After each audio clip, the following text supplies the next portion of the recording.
Roughly every year or two, somewhere in the world, the sun appears for a few moments as a ring of fire in the sky. This is called an annular solar eclipse. Annular comes from the Latin word annulus, which means ring. An annular solar eclipse occurs when a new moon passes directly in front of the sun but appears too small to cover it completely. But why is that? It's because the moon's orbit around Earth isn't a perfect circle, but rather an ellipse, or slightly oval-shaped. This causes the moon to move closer to us and then farther away during its month-long orbit.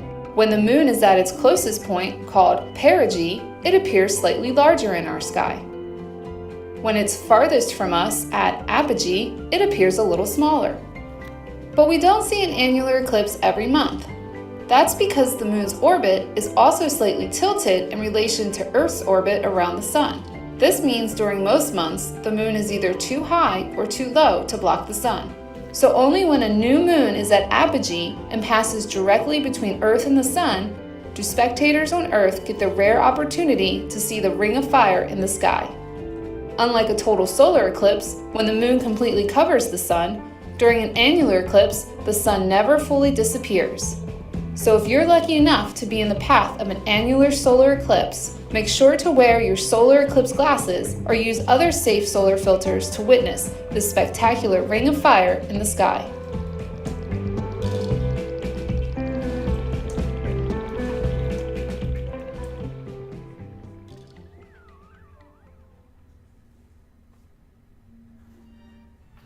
Hey, welcome to the 120th Global Star Party with the theme of Starshine. There's a very cool quote from Vincent van Gogh, and it goes something like this. It says, "I know nothing with any certainty, but the sight of the stars makes me dream." And I think that is something that everyone who's stargazed before can relate to. We have a great lineup of speakers for tonight, and I'll just kind of run through the list here. We'll start out with David Levy from Vail, Arizona, who will be giving the introductions and some poetry. And then that's followed up by Knabb of the Astronomical League. Don has done tons of outreach and is a huge contributor to the Astronomical League.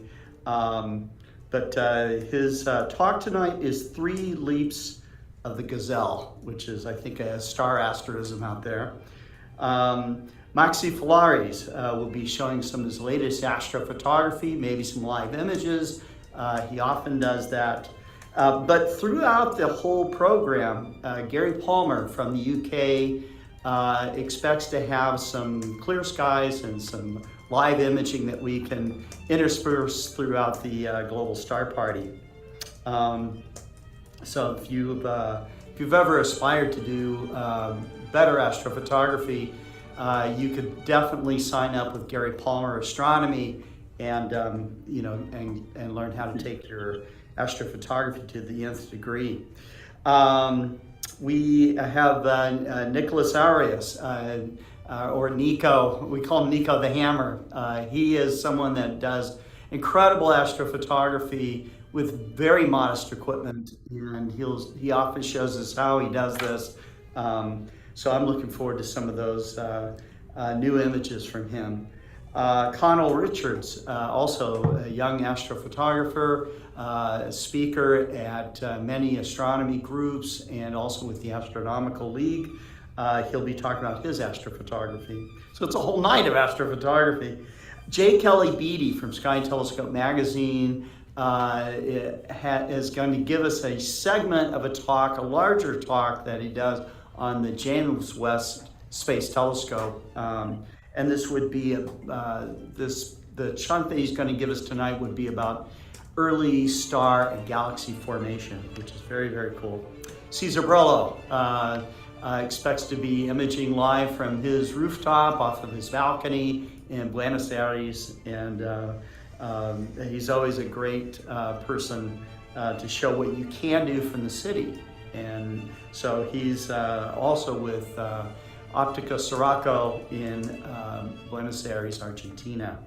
Adrian Bradley will be continuing on with his Chasing Dark Skies. Adrian's well known for his skyscape images, and so he's, of course, always with us, generally always with us, and we always love his contributions. Marcelo Souza from Brazil will be joining us today, maybe giving us a recap of the 15th IMAA program that he put on, plus telling us what his youth, as the students that take his programs, will be doing as well. And then John Schwartz, who is someone that loves to draw at the eyepiece. He's an artist, and always a lot of fun to have on our program as well. Anyways, thanks for watching, and we'll kick off this 120th Global Star Party with Dr. David Levy. Thank you very much, Scotty, and it's great to be here for the 120th Star Party. And as you say, I've been here for every numbered Star Party you've done. Yes, with the possible exception of one. But it's really good to be here, and it's especially good to see Kelly here again. It's been a while. Welcome back, and I'm really glad, Kelly, you're here. Kelly's friendship with me goes back decades. I remember when we were together in Germany for the Halley's Comet Symposium. Kelly got to meet my mom, and that was a lot of fun. Years later, after Gene Shoemaker's funeral, Kelly drove Wendy and me back to our home in Tucson. And now these are memories one never, ever forgets. Anyway, I wanted to say that, it's been a tough few months for me, as you know. And there are some days that are really, really good, like today. And there are some days that are really, really terrible, like last Tuesday. I do poetry readings for a lot of organizations. The Global Star Party is one. I do them for a lot of different Zoom sessions, Astronomy Club, even our Torah study that we have for our local synagogue. But one group really took it to a higher level, the Denver Astronomical Society. I joined them when I was an asthmatic at the Jewish National Home for Asthmatic Children in Denver. And I was part of their junior group that they had at the time. And I came back number of years later to give an in-person talk. But in the last couple of years, I've become very active with them online. And they actually gave me the great honor of officially appointing me the DAS's Poet Laureate. Wow. And I thought that was a lot of fun. I really enjoyed that until I realized it involved some work. And last Tuesday, which was my really bad day, one of the people there asked me if I would write a poem that they could use. And I said, I might be okay at reading poems, but I haven't written a poem in years. And only then it was one poem. And so I can't say I write poetry. They didn't let me off the hook so easily. They said, we want you to write a poem. So I dropped what I was doing on that dreadful day, and I wrote a poem about Wendy. And it's called Wendy Among the Stars. And it goes like this. Each day I awake. Today is the day. I look towards her. She is not there. My heart goes on, but do I care? Will anything let in a ray? The night is dark as coal. The sky is stars from west to east, from south to north, just like a feast, a pill, heaven sent to calm my soul. A telescope stands. It stands and waits for my eye. It asks just one brief look, forward through space like an open book, and back through time, open wide the gate. I see a star. Why is it there? Lapis philosophorum, philosopher's stone that strikes the night. It ushers me home. As part of a pattern, to learn, I dare. But reason not. General relativity, gravity's geometry, no speck of thought. No idea works, no system bought, a space-time crash to save its dignity. She's a part of me, a beam of light among the stars, in the sky, a plant. Not there, but there. My soul enchant, from grief to joy, all through the night. Thank you very much. And back to you, Scotty. Thank you, David. Thank you. Being a poet laureate of the Denver Astronomical Society, I think is a big deal. And the energy that you give out, though, David, is phenomenal. And to be able to avail yourself of all these astronomy clubs and all these people that ask you to give presentations is really amazing. And, thank you very much. Thanks, Scott. I remember also at the first Arizona Dark Sky Star Party, people were stunned to see how much staying power you have in doing observations. I mean, you can go literally all night long, and there's a lot of people that have done astronomy for decades, but you have the enthusiasm for it as if you were just starting amateur astronomy. So it's really cool. And anyhow, but thanks for being on the 120th Global Star Party. Thank you, Scott. You make it special every time. Thanks. All right. So, okay. So up next, we have Don Knabb from the Astronomical League. And Don has something I think that's going to stump most of us that count ourselves as amateur astronomers. So, Don, I'm going to turn this over to you. Thanks for coming on, and thank you to the Astronomical League. All right, Scott, let me share my screen.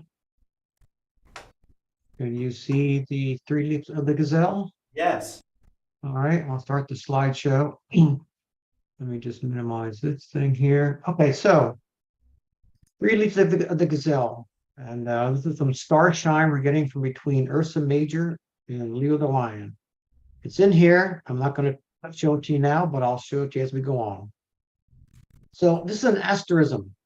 Okay, this is not an official constellation, but it's a group of stars that make a distinctive shape.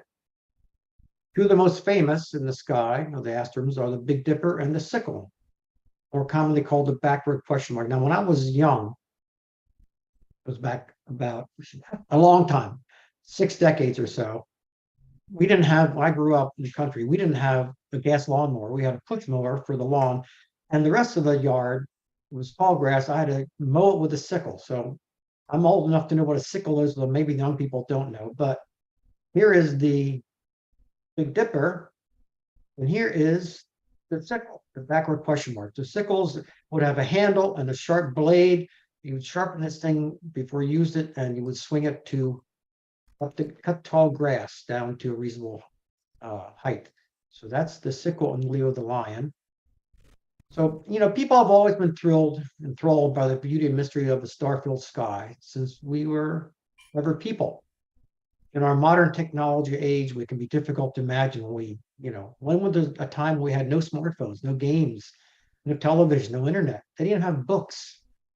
So back in ancient times, people entertained each other through oral storytelling, relating stories to an audience with nothing more than human voice and gestures, probably around a campfire. More than a campfire, a fire that kept you warm and cooked your food. They served to entertain, to teach the audience about traditions and values, and it might be used to explain the world that our ancestors encountered on a daily basis. It's the way they explain things to the rest of their tribe or their group. Along with our proclivity for storytelling, there's also the fact that our brains are wired to seek out patterns.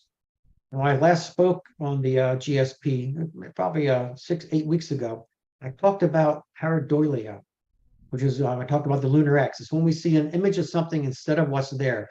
I talked about the lunar X, the face on Mars, see shapes on clouds, and even some people see shapes in burn marks on toast.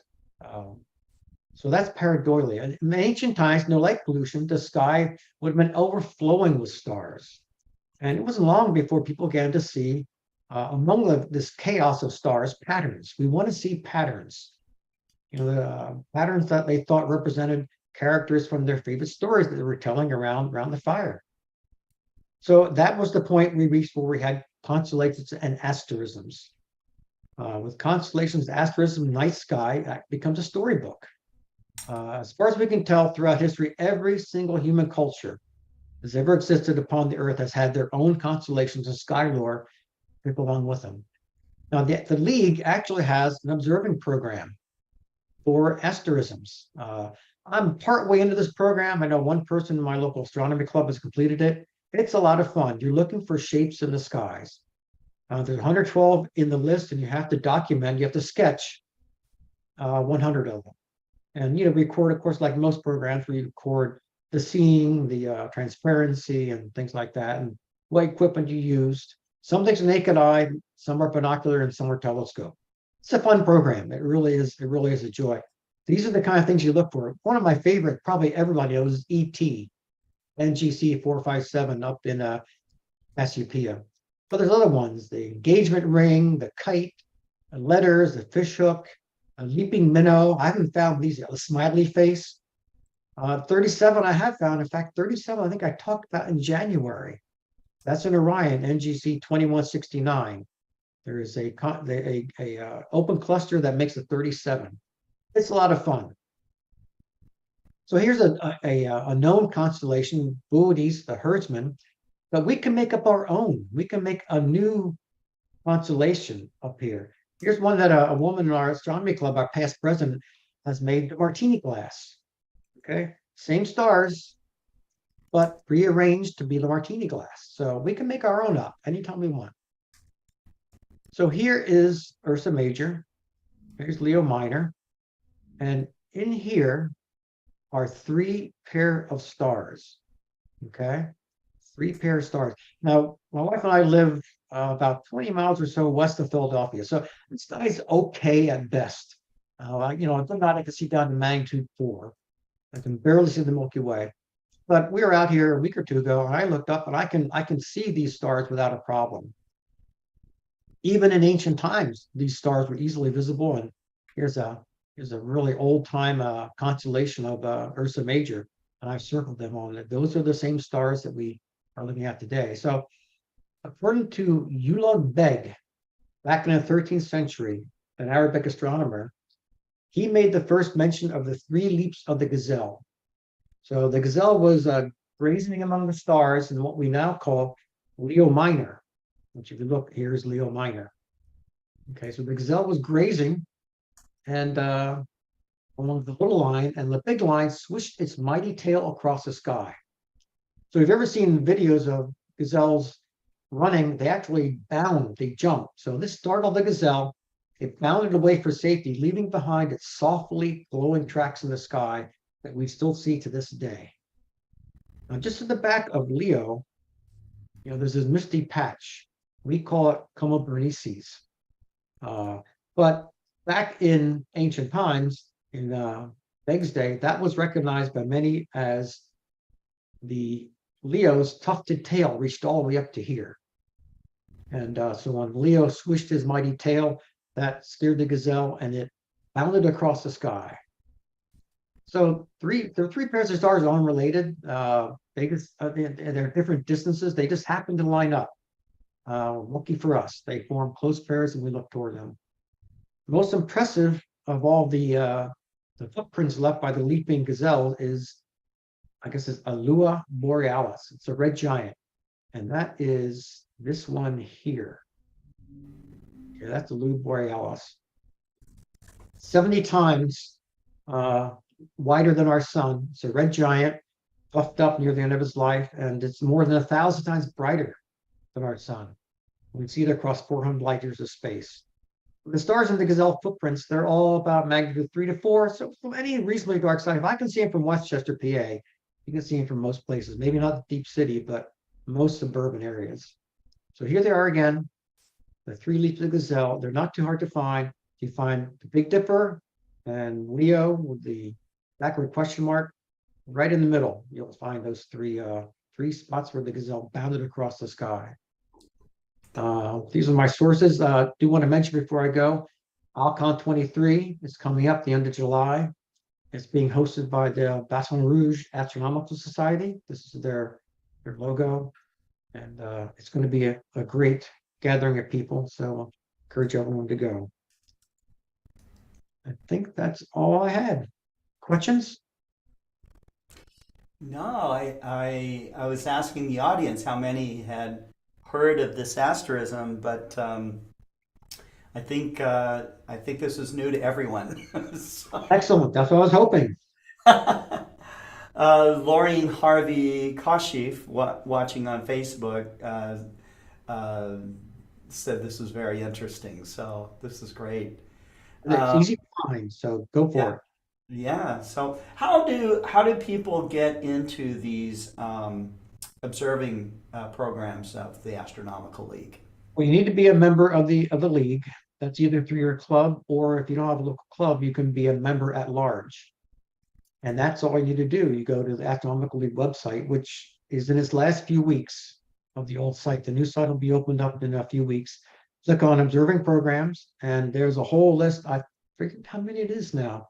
110 80, programs, right? maybe 110. Oh wow. something like that. It's a lot of programs. I don't remember. I don't remember, but it's a lot of programs, and I've done maybe 8 of them. But there are people that have done dozens and dozens that have hats full of the pins that you get. This is my Constellation Hunter pin.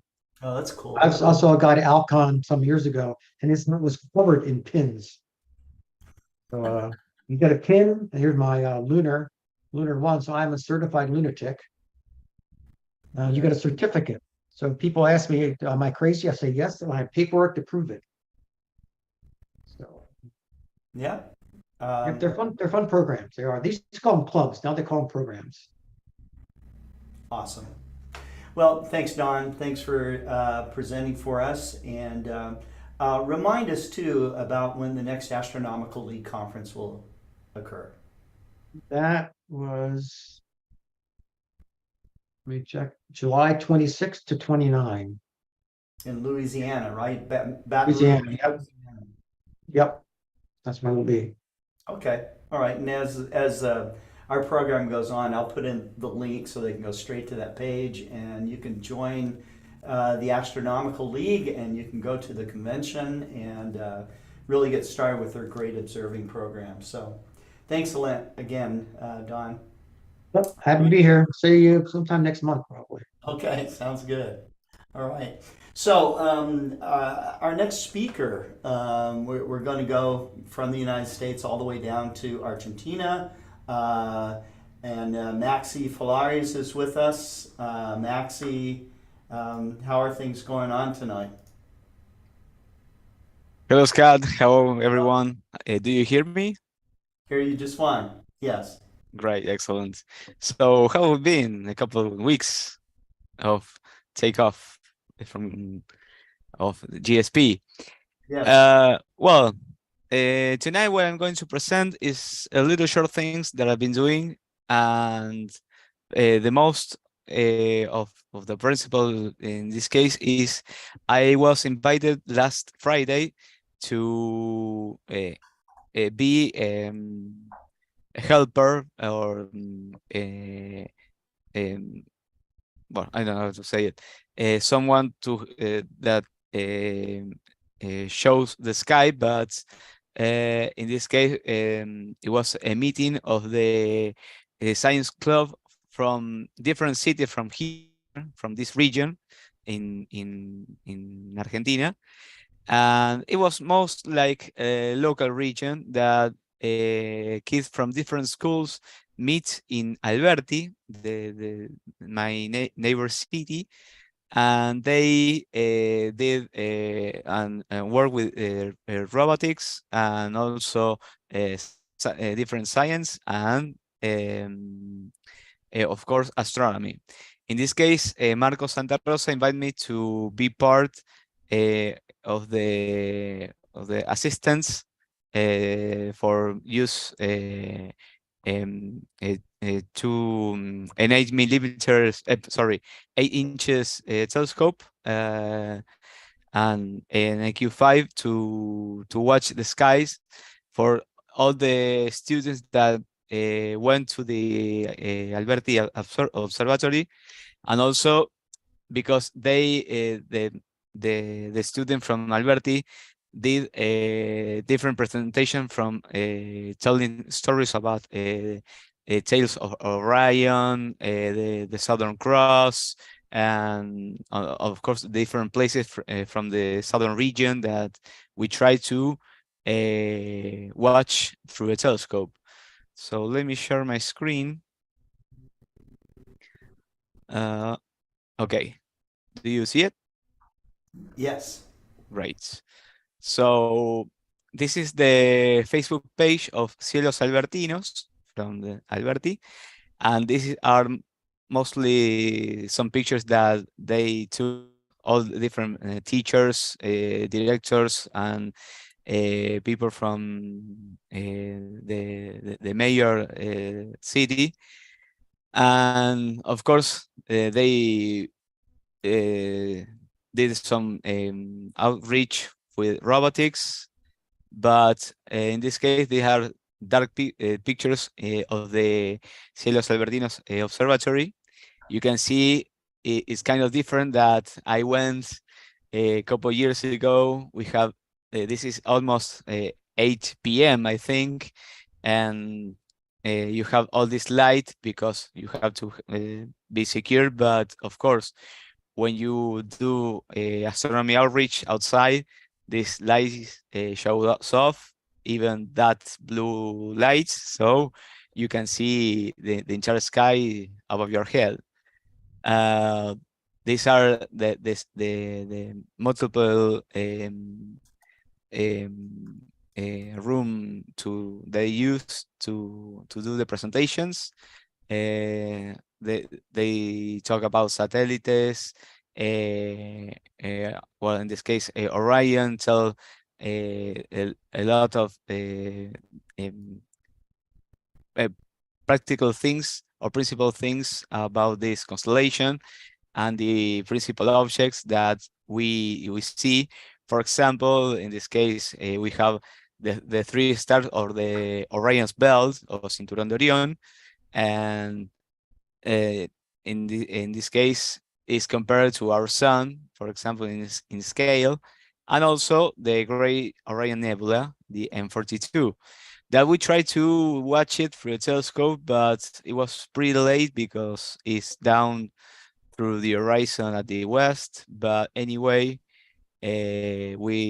and of course we try to fight with the clouds, of course, in this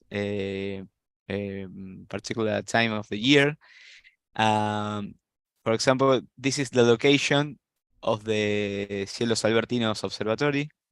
Here's my city, here's where I am. This is Alberti, and you can see it's practically in the middle of the farm area.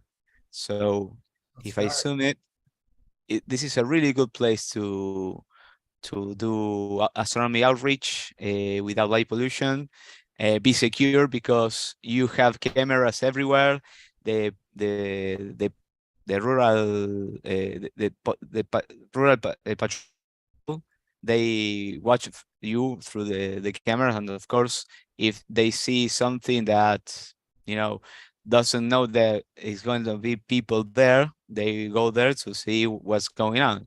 So uh, if you want to leave your equipment outside and go to take a nap or sleep, that's no problem. You can do it. Nobody going to bother you. And if you are with friends, of course, you are confident with them. So this is what was the meeting of the Cielos Albertinos did last Friday night. But what I was doing, well, I didn't doing a lot of astrophotography since the the final of April, but I was starting to reprocess this particular picture of the Eta Carina Nebula, or Carina Nebula particularly. In this case was with my Nikon and Ascar 200 ACL lens. And this is a single picture of 2 minutes. Of course, this is auto stretched. This is the what I captured, but when I auto stretch it, you can see all these things. So when I start to stack these almost 1 hour pictures, I have all these details. So I tried to work with all the background, the lights, in this case you see that in the corner is pretty dark because it has glow from the sensor. So when I do darks, stuff of astrophotography that we try to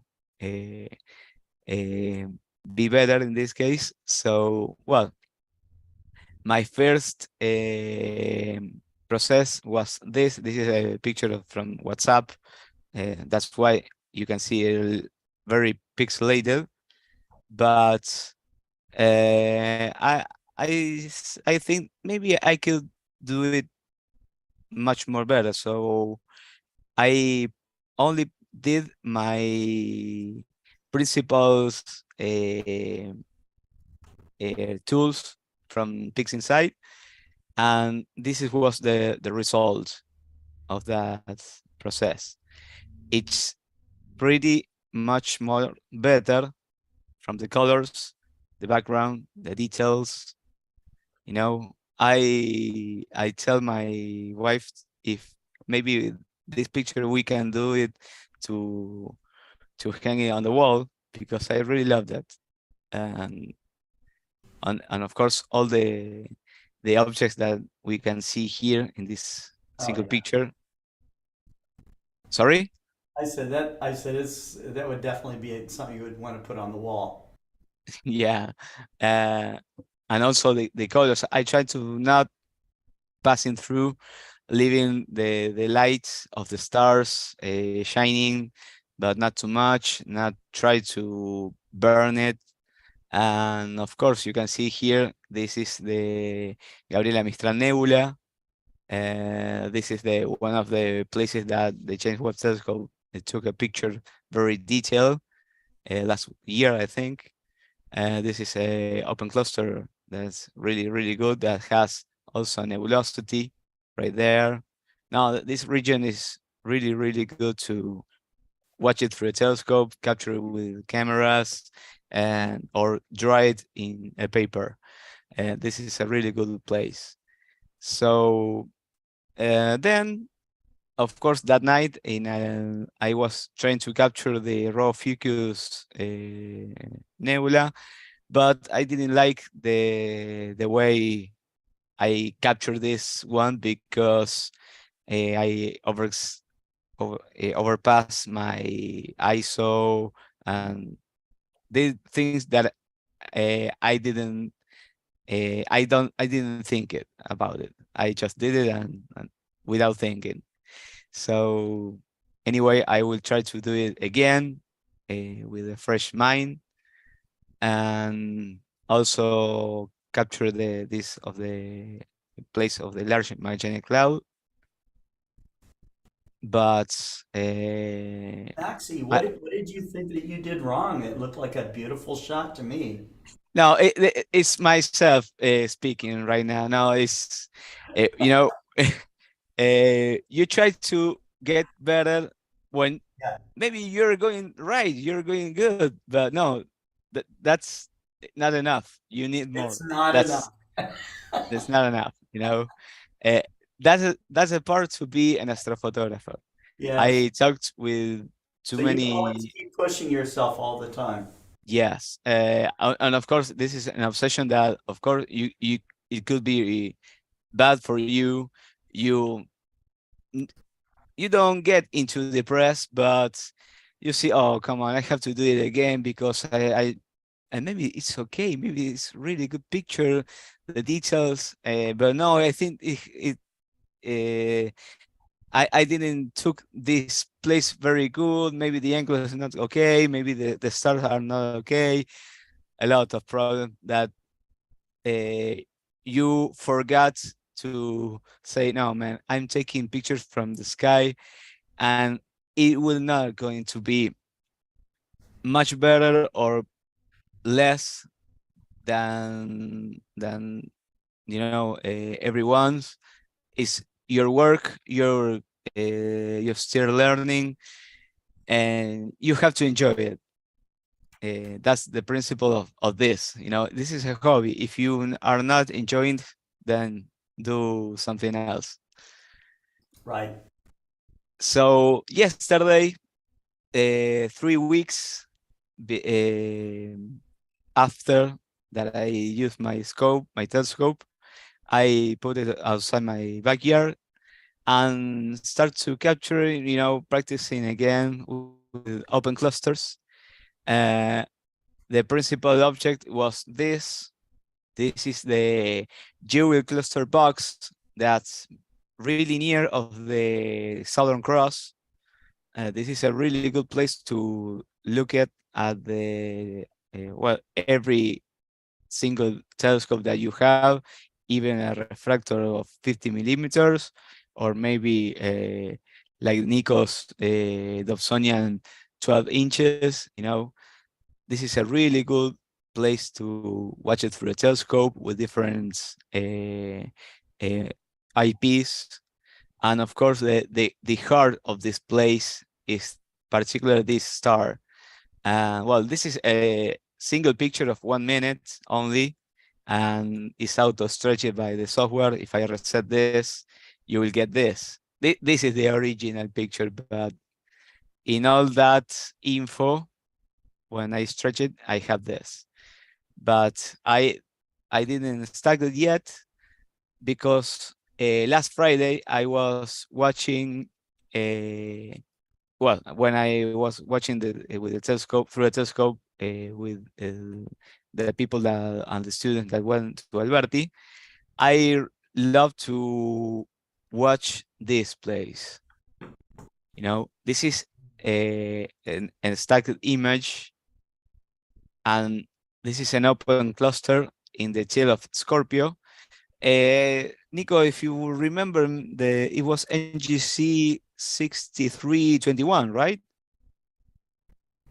I don't remember. Well, I don't know, Sorry, I was Nicholas. mute. Yes, the 6312 or 1, 2, 6. 6321, Yes, 21. 6321.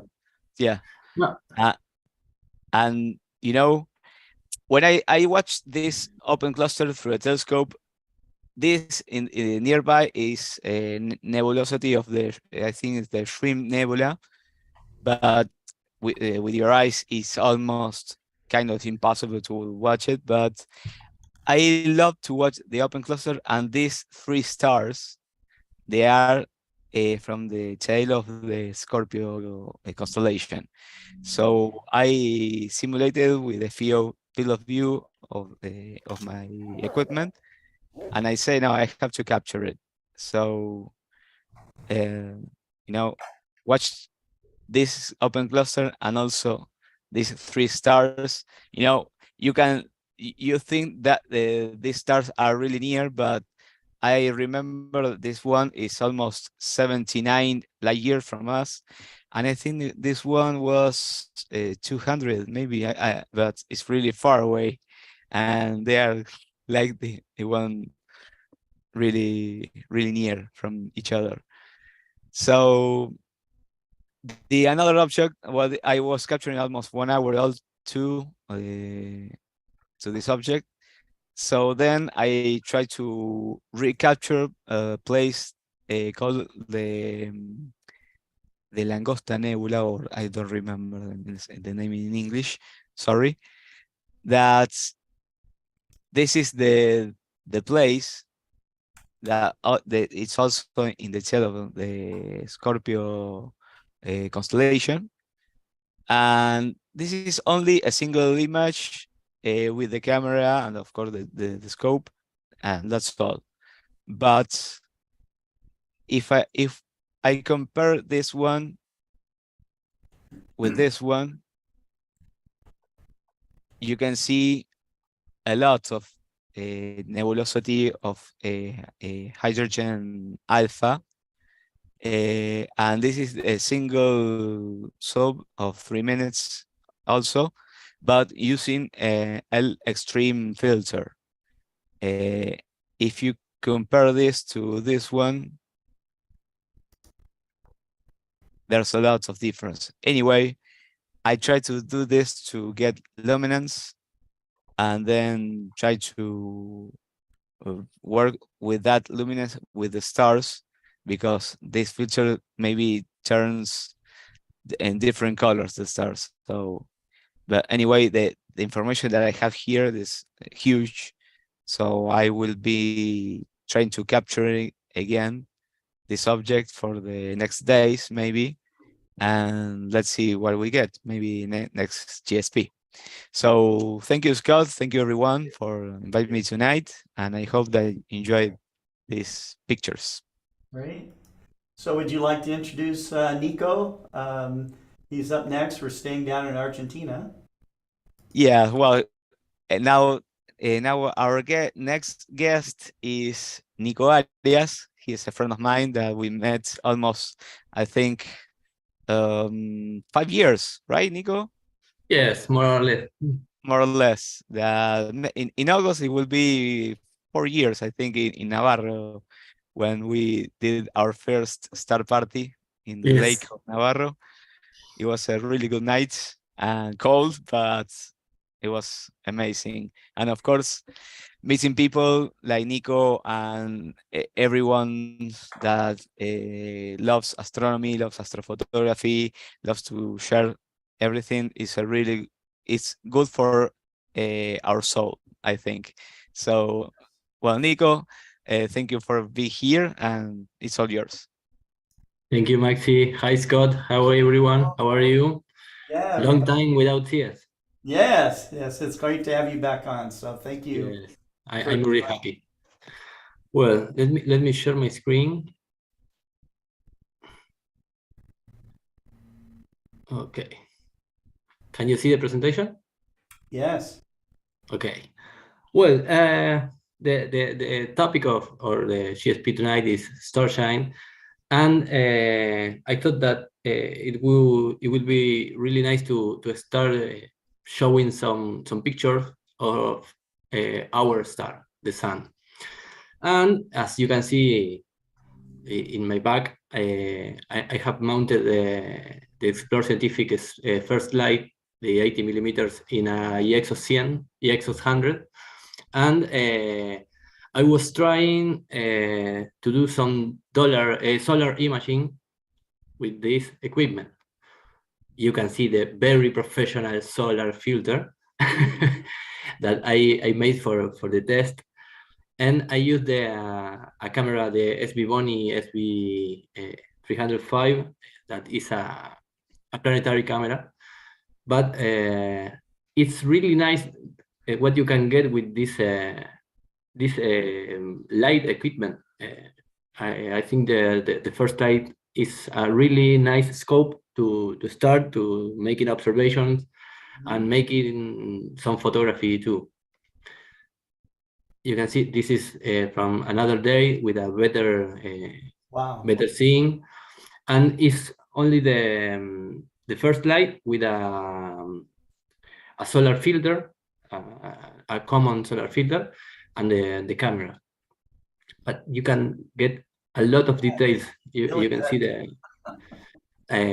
not only the sun spots, but you can see some, I don't know if granulation or how to, Granulation. Yes. yes, is really nice.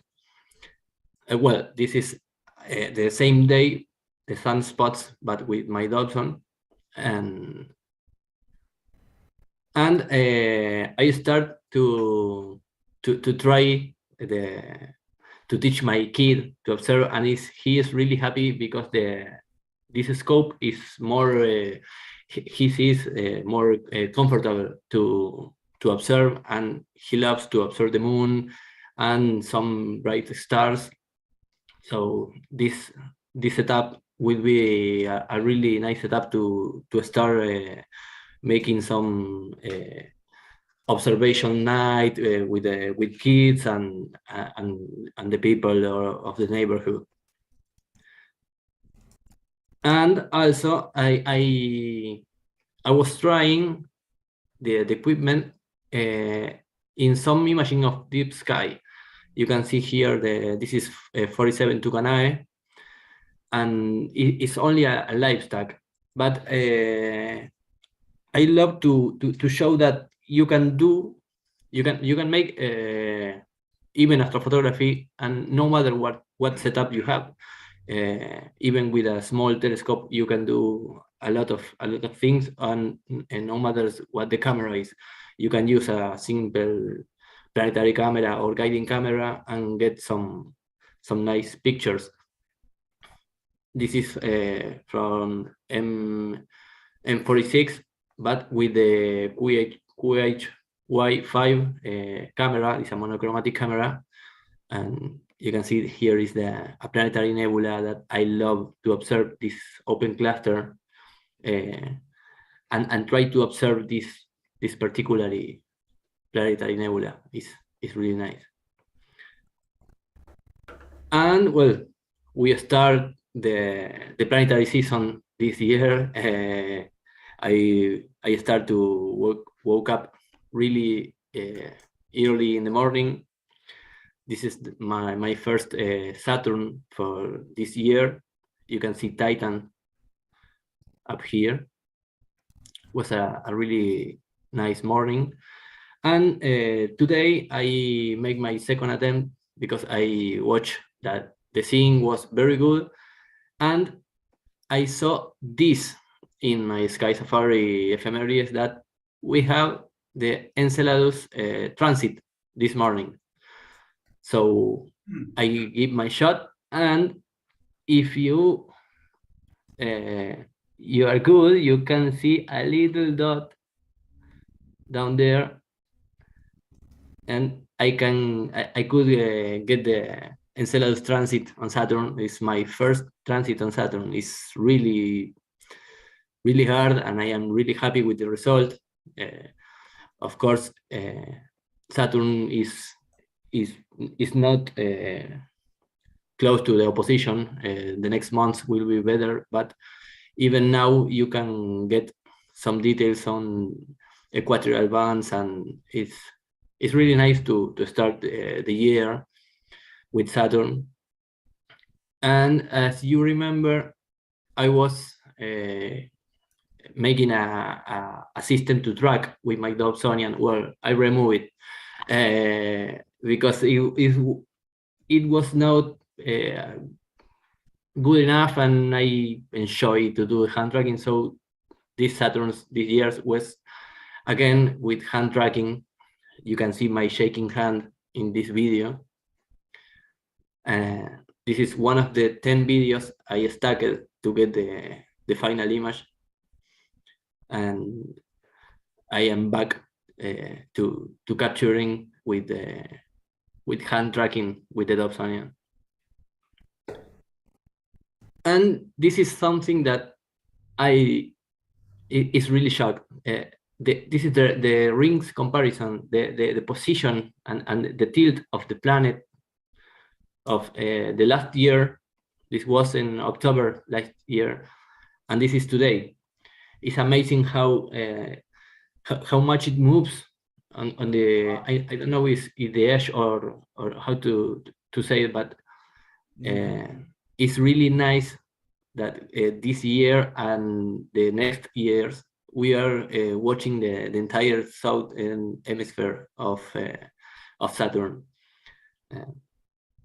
I keep looking the image and I say, I cannot believe that a few months ago we can watch almost the whole ring, and this year is completely different. So I was doing this these few weeks, and I hope you enjoy the presentation. Wow, thank you so much, Nico. Are you planning on attending more star parties in the near future? Yes, I am talking with the people in the school of my kids. A few months ago, I do a presentation for my young kid in the kindergarten to show how what is the telescope and watch the moon. And this year we are planning some, I don't know if star parties, but yes, reunions to observe with the kids and to talk about the planets and watch the moon on daylight. So that is why I get the light equipment to be more easy to show the kids. Excellent, thank you. Well, that's Thank you, great. So Scott. I noticed that so the IXOS 100 mount, I guess, is working okay for It's this. working perfect. Yes, it's really easy. Yes. That's great. Well, I just wanted to thanks again, Nico. Thank you. And, hope to see you at the next Global Star Party. Yes. I just wanted to kind of recognize our audience here. We've got people watching from around the world, but we start off with Astronomator. I love that name. Watching on YouTube. We have Julian watching on YouTube. Mike Wiesner out there in Arizona. David Eicher tuned in for this particular event. He could not be here at the to give presentations tonight, but we really appreciate him watching. Mike Overacker is watching from the stormy Blue Ridge Mountains of Southwest Virginia. Nico is in the chat here. We have Mike, as I mentioned, Mike Overacker, Tarek Alamarani. I think he's from the United Arab Emirates region. Laureen Harvey Kashif from northern Alberta. Anyways, thanks for all of you for tuning in. Others, Book Davies is watching. Pranvera Hysini from Astronomy Outreach of Kosovo. Cesar Brollo, who will be giving a talk a little bit later. Senthil Nagapan, who has given talks here before, is on as well, and several others. So thanks again for tuning in. Our next speaker is Conal Richards, who has grown up in the astronomy world and has given many great lectures, including many on the Global Star Party. So Conal, I'm going to turn the spotlight over to you. Well, thank you very much, Scott. Can you hear my audio okay? Can you see everything all right? Yes. Very good. Well, it's my first time back in quite some time. So tonight, my presentation is going to be divided in two. The first half is some astrophotography and some astronomy-related stories from the past couple months. And then the second half, I'll be talking about how to prepare an observing session. Like I've said in some past programs, I always like to think of what I was doing when I was starting out in this hobby and what information and what advice would I want to know. That's one of those things. But I'll start by sharing my screen here. I have some fun astrophotography. We start back in January. Let me know if you can see everything okay. Should be seeing a PowerPoint right here. Yes. Very good. There you go. You're in presentation mode. So I'll bring us to the first image, which is quite a wide angle one here, and it looks like a pretty normal nightscape. But if you notice, right here, there's three stars right here, kind of one on top making a pyramid shape, a little bit fuzzy. That's actually Comet ZTF which graced our skies back, I think, starting in December, and it hung around until about February. Beautiful green comet, even with some 25 millimeter binoculars that I was using. I was able to see just a little bit of color from that sticking out from the background sky. It's rare that you get such a rich color like that, but that was really nice to see. And I had to photograph it, of course. So on the left in that image there, you'll see some of that green comet color in that star field. And it's a little bit pixelated. It was kind of dim, but I was very fortunate to get a hole in the clouds when I was observing that. I'm sure many of you have seen the picture on the right. I thought that was just too good not to share. I took this from a friend's house out near Penn State. And that night we were having a Christmas tree bonfire. It was about a month after Christmas. People had thrown out their trees and left them on the curb. And we gathered up almost 70 of them and had a bonfire with those. And to give you a sense of scale, there's that huge flame sticking up. And it was definitely a fun night. So I was able to share the comet with friends, show them where it was in some binoculars, and kind of walk out on the snow and get a nice winter nightscape, as you can see over here, some of the pine trees holding onto their needles, and that comet hanging in those clouds. That was about a 30-second exposure there, but it was the 5th comet I've logged in my observations, and it was always a very pleasant one. David Levy has said many times before on this program that comets are like cats. They have tails and minds of their own, and it's always nice to see kind of what flavor you get from each comet. Now, a little bit later, this was down in March. You're actually looking at some rocks rather than the sky, but at the time I was looking at a bit of both. So for spring break, some friends and I headed down to northern Alabama to do some caving there. And the local geology is such that you have these massive sinkholes in the ground. So you drive down to a trailhead in some valley, hike up a mountain, going up about 200 feet in elevation, and then you would rappel down about that same height. This cave was about 130 feet down, and they would have these beautiful waterfalls going in them and all kinds of different wildlife and moss and things like that.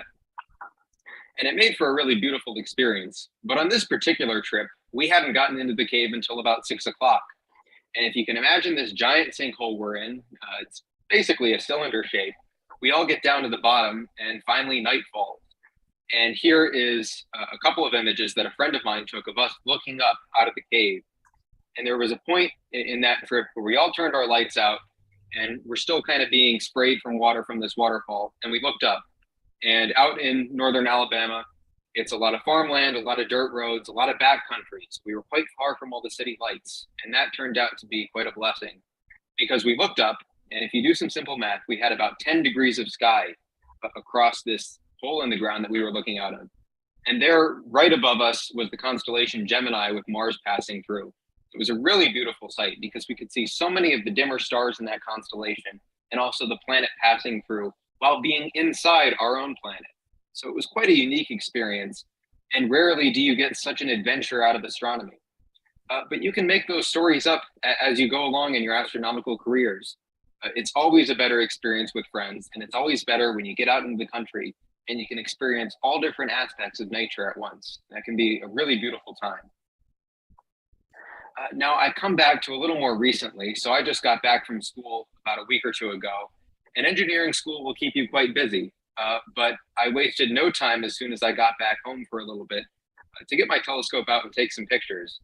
So this was, I think, Tuesday or Wednesday of last week, and the sun has been pretty active lately. We even had an aurora display that was visible as far south as where I live in Pennsylvania.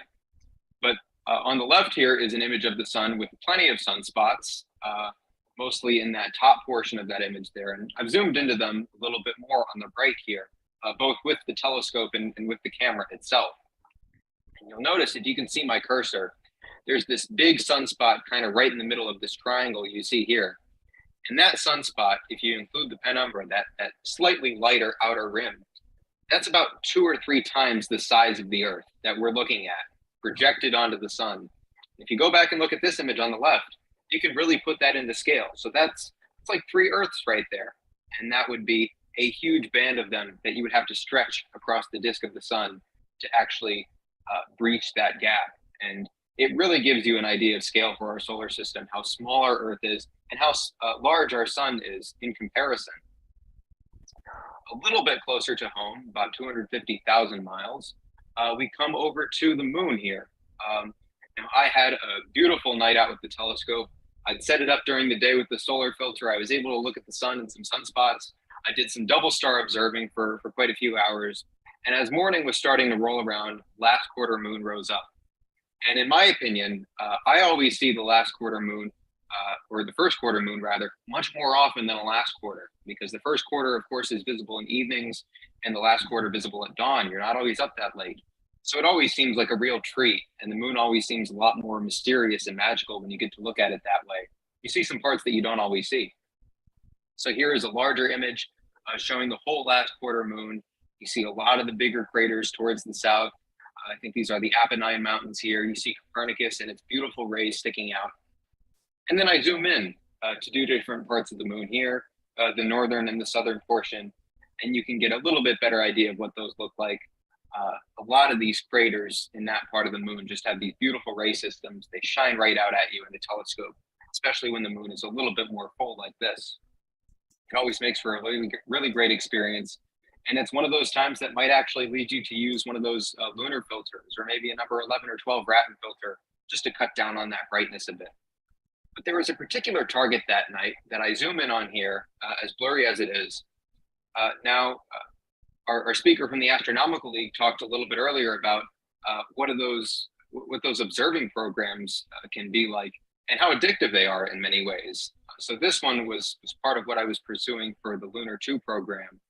And I encourage anyone interested in astronomy to at least check out the League programs, even if they aren't a member, because they give you a good idea of some targets you can check out that are off the beaten path a little bit.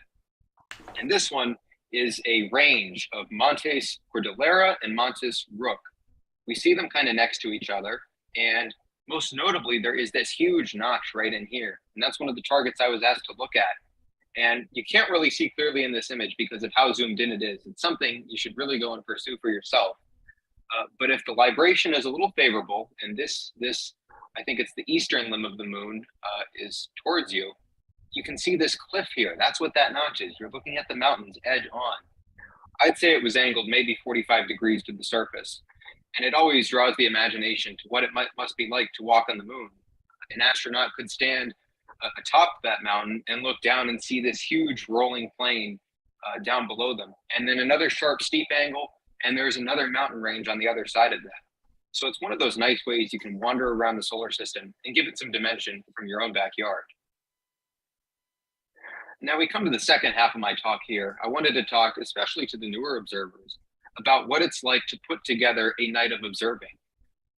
Now, I would never discourage anyone from going outside with the telescope and just seeing what they could see. I've done that for many nights myself, probably hundreds of hours at this point, and it's always a really great experience. It's kind of like you're going in a library and just finding a book that has your interest and checking it out and seeing what it might be like. Well, when you're doing another type of observing, though, if you have a program you're following through, like the League programs, or maybe you just have your own list of targets that you want to explore, you'll probably come up with an object list like this. And this is for a program I'm currently working on called the Double Star program. You can create any list of objects, whatever you want to see. And here they are organized on the left. You see the name of the targets. There's all kinds of data here specific to the double stars. But what I want to bring your attention to is that right ascension column. So that's basically going to tell you how far east or west those targets are going to be. And consequently, that's going to tell you what is the best time to observe those in the night. So say I walk outside at 10 o'clock. The stars and everything in our night sky sets in the west, and everything else rises in the east. So if you want to make the most efficient use of your time, you can start by the targets that are setting in the west. So you're actually going to want to work highest up on this list here. So you see there's some stars in Pisces, Andromeda, Triangulum. Those stars, according to this list, are going to set earlier in the night than something that might be in Orion down here. So those are going to be your priority targets. That way you don't start down here and then miss out on a target you want to see. And that's especially important if you live someplace like I do. Pennsylvania is a very cloudy state. You really want to make the most of your observing time. That's something I would recommend for you to do if you wanted to get the most amount of targets possible. Of course, there's something to be said for the quality of the observing, how much time you spend with the object, and how much you're really seeing. But if you want to make the most efficient use of your time, work west to east, or highest, that would be the lowest right ascension value, and work up in that value. Another important consideration is going to come from the quality of your skies. What are you going to be seeing when you go out in the sky at night, and kind of what are those skies going to look like? So here I have something from the Clear Sky Chart, which is a great website that I'm sure many of you have used before. I think these same data are channeled into an app called Astrospheric. And you can see I have Albuquerque up on the top, Seattle down at the bottom. And this I really didn't expect when I was pulling these earlier. Seattle actually has the more favorable conditions for observing tonight. But when you're setting up a night of observing, of course, you're going to see the night times here. That's the darkness or the daylight that you're seeing on that bottom scale. But you want really dark squares up here, depending on the hour. So these dark squares mean there's not a lot of cloud cover. I'm looking at Seattle right now. There's okay transparency because that's a little bit lighter.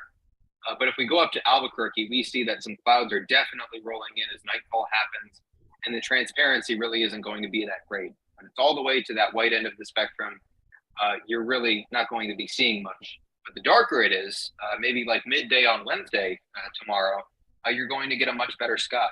And of course, you want those times to fall at night if you're doing astronomical observing.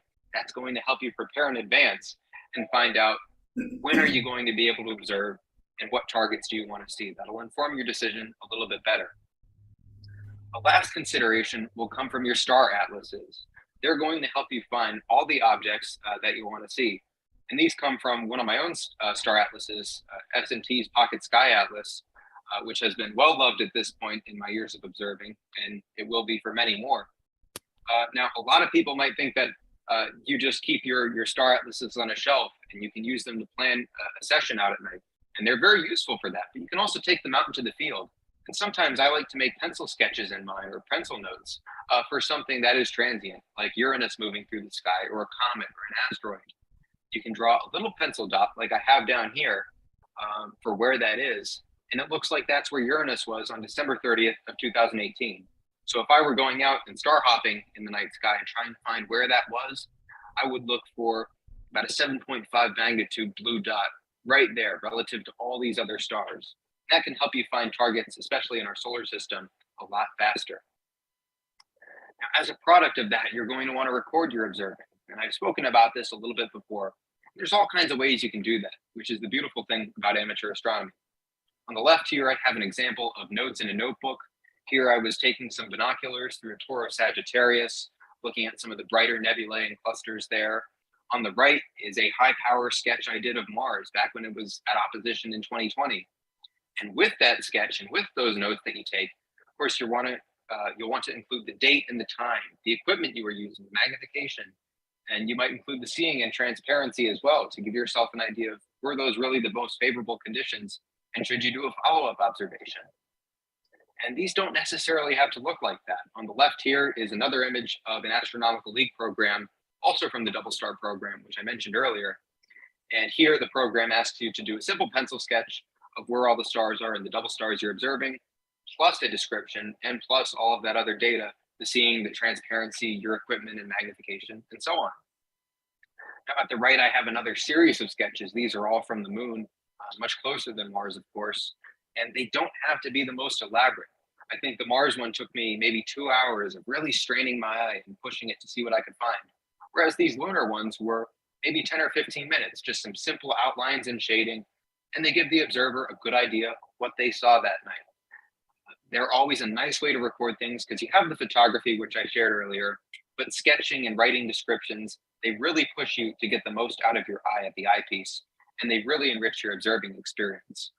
So in conclusion, when you're planning your observing sessions at night, you want to work most efficiently from the lowest right ascension values to the highest. If you're starting at 0, of course, you want to find the time with the clearest skies, the darkest skies, and the best transparency. And then you want to select a method in advance of how you'll record your data. You can print out those sheets, you can have a sketchbook ready. And the fun part, which I have right here, and I showed some images from these earlier, is you'll have your notebooks right here. I think that's blurring that out on Zoom. But you have all your notes in here, or I have the Pocket Sky Atlas here, which has all kinds of, it's blurring out, this didn't work so well, kind of right here. And you can blend that all into a stack of books of what you've observed. So not only will you have your observing guides and your magazines written by others, but you'll also have all kinds of references that you can finally look back on. And that really makes the experience better because it lasts so much longer and you record it. So when you get the chance, get out there, plan your observing sessions, and always record your notes to share with yourself in the future and with friends. Thank you very much.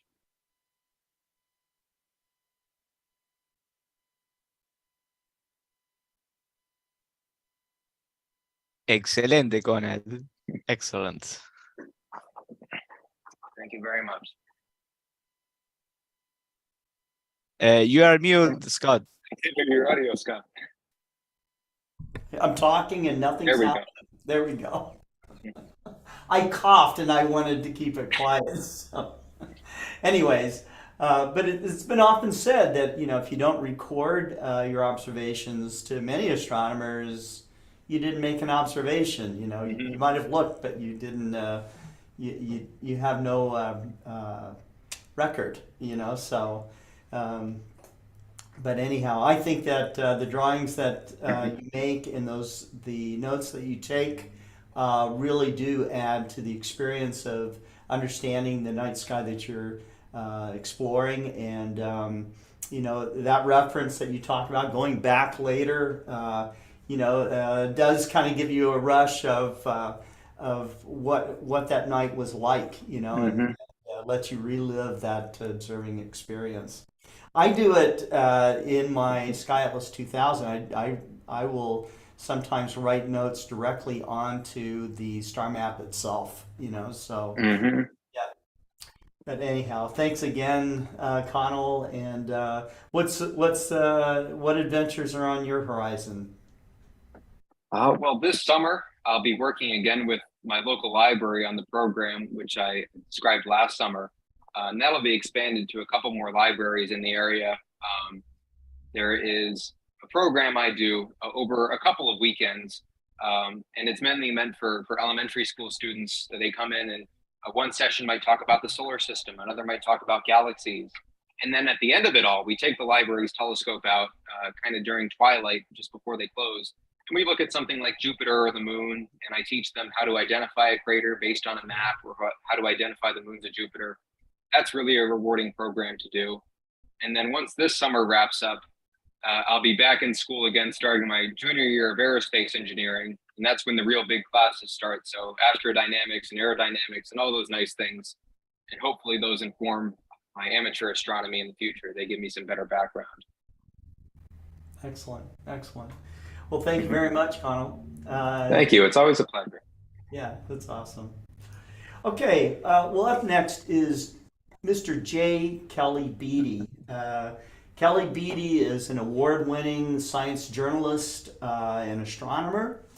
He was one of the first science journalists to gain direct access to the Soviet space program, which I'm going to have Kelly give us a whole presentation just on that. But tonight he's going to be talking about the James West Space Telescope and its observations of early stars and early galaxies. So Kelly, thanks for coming on to Global Star Party and giving us a nice presentation and an update on JWST. Hey, no problem. But first I have to ask you about that eclipse chart behind you, Scott. How close is the path of totality next April to your offices there? To my offices? Actually, I think it's about a 2-hour drive, actually, to the center line in 2024. We are doing an event in Hill Country of Texas where both eclipses cross to the same spot. Okay, so we've got a ranch reserved, a private ranch, and people that are interested in attending, securing their observing site for both eclipses.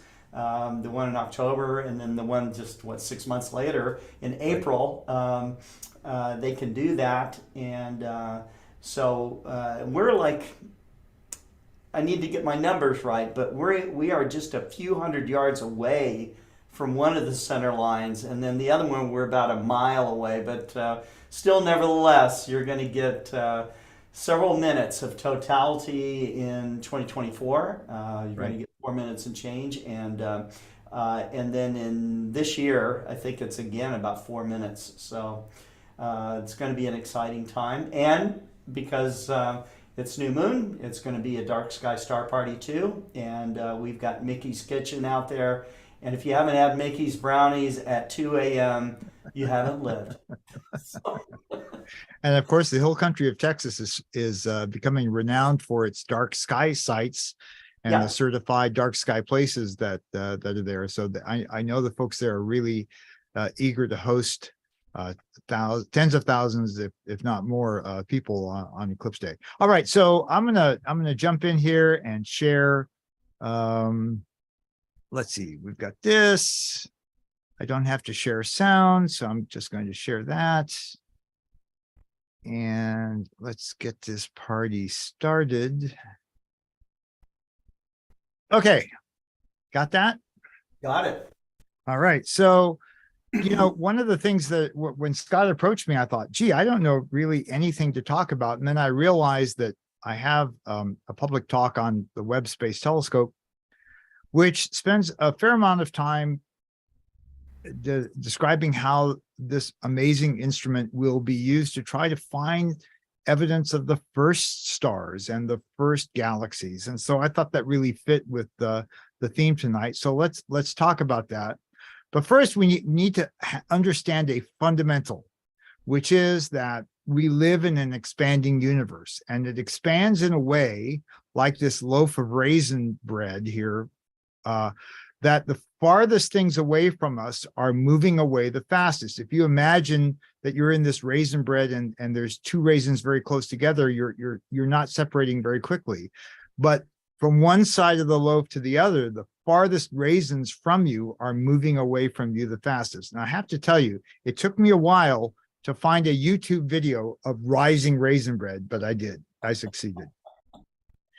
And so the essence here is that as we try to see ever more distant objects in the universe, that light has, those objects are moving away from us at ever greater velocities. And because of that, the light that's emitted from them as it makes its way towards us is redshifted. In other words, the wavelengths of the light get stretched out. And so something that's maybe in X-rays or ultraviolet get moved down into something closer to visible light. And the stuff that we're used to seeing in visible light gets stretched into the infrared where our eyes can't see it. And so that's where the James Webb Space Telescope comes in. But first, a nod to the Hubble Space Telescope, its predecessor. And I want everyone to realize that last month, the Hubble telescope passed its 33rd anniversary in space. That's great. It's only a couple of months away from having been in space for a third of a century. Ponder that for a few minutes, okay? Now, the Hubble telescope was optimized for ultraviolet and visual observing. It touched, because it had CCD detectors, it touched on the near infrared, but not very much. This is one of the most famous images, not the one I think a lot of us are used to seeing, but this is the ultra deep field, which stared at one little spot in the sky for more than 13 days in cumulative exposure. And virtually everything you see in this image is a galaxy. And the ones that are closer to white, there is one little, here's a foreground star between us and these galaxies. But the ones that are whitish are the ones that are closest to us, and the ones that have the reddish hue are more distant, and their light is being redshifted because of the great distances. And so that was a first taste of what awaited us at the edge of the observable universe. So the Hubble telescope, as I said, was optimized for visible and UV. The James Webb Space Telescope is almost exclusively in the infrared, the near and mid infrared. And it's important to realize this is not the first time we've had an infrared telescope in space. Spitzer Space Telescope preceded it. There have been Herschel and Planck from the European Space Agency that have sort of paved the way. But Webb is certainly the most capable. It's going to show us this slice of the electromagnetic spectrum as we've never seen it before. not only because it has the most capable detectors, but its aperture is huge compared to the Hubble telescope. It gathers far more light, and as pretty much all of us know, right, the more light we can gather, the fainter we can see. And in this case, the fainter we can see, the farther back across the universe we can see. I always have interesting conversations with photographers. We often use lenses that are comparable, you know, a refractor lens and a photographic lens, but photographers are all about the focal length and astronomers are all about the aperture, right? So anyway, the Webb telescope is much bigger than the Hubble telescope. It gives us great capabilities. And so, you know, it's now out there in space and it's got this really unusual design. We would call it a truss tube, open truss design. Scott, maybe you could make up a, you know, a nice big reflector based on this model with a segmented mirror. I'll wait for the designs. I'll get right But on the, that. yeah, get right on it. But the real thing that separates this apart is this stuff down here, which is the reflective heat shield. Because we're working in the infrared is heat radiation.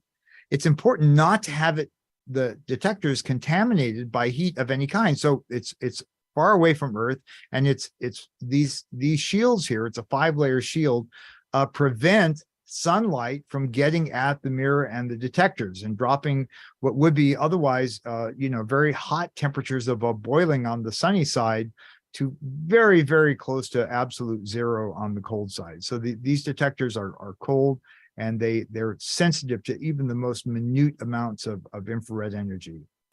The telescope has 4 detectors on it. I'm not going to spend a lot of time with this. You can see they're all in the near infrared, and the mid infrared especially are going to be really useful.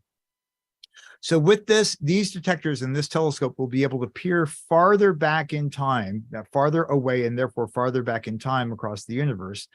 You know, that slice there on the right-hand side represents the Big Bang. And we'll talk about the radiation era and the dark ages, but the first stars and the first galaxies have been to this point beyond the reach of the Hubble deep field. You can see it there. This was the first deep field, and then this was the ultra deep field. And still, we're only looking back to, maybe 700 million years after the Big Bang, and that's not going back far enough. Webb hopes to go even farther, already has gone even farther. And so here's your little bit of primeval cosmology. After the Big Bang, the universe was super hot, so hot that there was nothing that we would think of as a normal atom. It was all subatomic particles, protons and electrons in this, you know, incredibly hot soup. And because of that, any light rays that were emitted never made it. They would run into one of these particles and be absorbed. And so even though the universe, it's counterintuitive. The universe was extremely hot at its beginning, but it was also black. There was no light escaping from the growing universe. Then over time, the temperature cooled, and these protons and electrons were able to come together and form atoms, and only then was light able to escape. And so that became what's called the era of recombination. The temperature of the sort of expanding fireball had cooled to more reasonable temperatures, and so light could travel freely. And importantly, this happened 380,000 years after the Big Bang. Before that, we can't see anything. And so that echo of the Big Bang from that era of reionization, we see as what's called the cosmic microwave background. This is an all-sky view taken with the Planck, European's Planck spacecraft. It's a map of temperature. And these reds and blues are deceptive because they're only millionths of a degree apart. Here's a little blow up of one section. But what this tells us is that very soon after the Big Bang's explosion, it wasn't really an explosion, but the Big Bang's event, the universe had started to cool, and it wasn't homogeneous. There were hot spots and cool spots, and these cool spots are the ones that became the condensation locations for future galaxies and stars because they were cooler. So the job of the Webb telescope is to try to look back as far as it possibly can to a time well before what we have now, where we have these beautiful spiral galaxies, which are actually fairly mature. We want to see them when they were their, primordial blobby selves. And so we want to get past this 13.7 billion years, as close to the beginning of these 13.7 billion years as we can. Now, the Webb has already made remarkable progress. This Z is a measure of the redshift, the amount that the speed at which these galaxies are receding from us, and therefore how much their light has been stretched into the red part of the spectrum. And the 13.2 that you see there at the upper right-hand corner, represents something that's about 500,000 or 600,000 years after the Big Bang. So that's how close we're getting. Now, one of the most amazing discoveries to date from the Webb telescope is that we expected to see these little blobs, but we didn't expect to see so many of them. And we didn't expect them to be as fully formed as we're seeing. Take a look at these. These don't look like, puffs of cotton candy. They have shapes to them. Here's one that, it's a little spiral maybe down here. And so this was one of the first big wow moments from the Webb telescope's young career. It's only been in space for less than a year and a half now, is that those early galaxies were more mature and more plentiful than our current thinking about how the early universe cooled and condensed seems to indicate. Here are some examples of those very early galaxies, and you can see this is color-coded. I mean, they're not really lime green, okay? But you can see that they have a maturity that if we were taking Conal and Nico were taking pictures of these, you'd say, oh yeah, that's a nice NGC object, but these are not NGC objects. These are way, way, way out there, and they're pretty fully formed. Now I'm going to show you, just to kind of conclude here, something that is just now, this is from a preprint that is literally only 2 days old. So you heard it here first. Okay, the Webb telescope. Let me set the stage for you. Over there on the left, this is a foreground galaxy cluster. All these white things are galaxies. These are a couple of foreground stars. The white things are galaxies. And the thing about galaxies is they're enveloped in a huge shell of dark matter. This is mass that we can't see, but it gives more mass to the cluster, and it causes the galaxy cluster to be able to bend light in very demonstrable ways. And so this galaxy cluster, which is MACS 0647, has been bending the light of the galaxies behind it. And in particular, there's one which has been nicknamed JD, which it's been lensed, as we say, into 3 separate images, 1, 2, and 3, and they're shown over here on the right. And what it appears is that these are 2 galaxies very early in the universe that are in the process of merging. How cool is that? That we can look across all this time and see these merging galaxies. So one of the things that seems to be emerging in our thinking about the very earliest stars and the very earliest galaxies is this. As the fireball from the Big Bang cooled, you would think that the first things to come out would be stars, and then later the stars would collect into galaxies. It's probably the other way around. As those hot and cool spots, intensified, the cool spots were places where dark matter collected, along with the normal matter that we associate with stars and galaxies.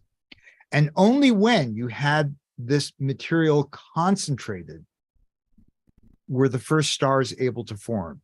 And so what you see here is a simulation of dark matter voids and concentrations coming together in the very early universe. That scale bar up across the top, it's in code. It's about 390 million light years across. So we're talking here of very large scales.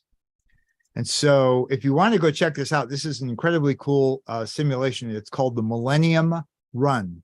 and you can check it out. It was published a few years ago now at this point.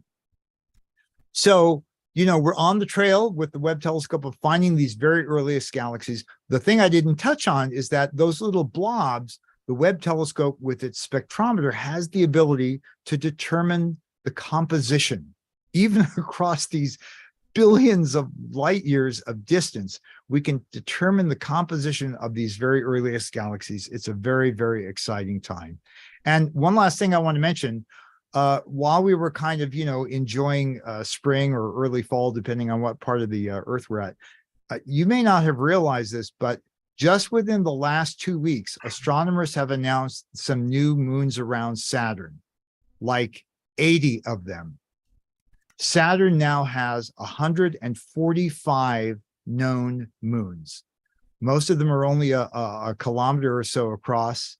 But it's an amazing thing, and it probably has something. Most of them are what are called irregular moons, which means that they are in weird, crazy orbits around Saturn.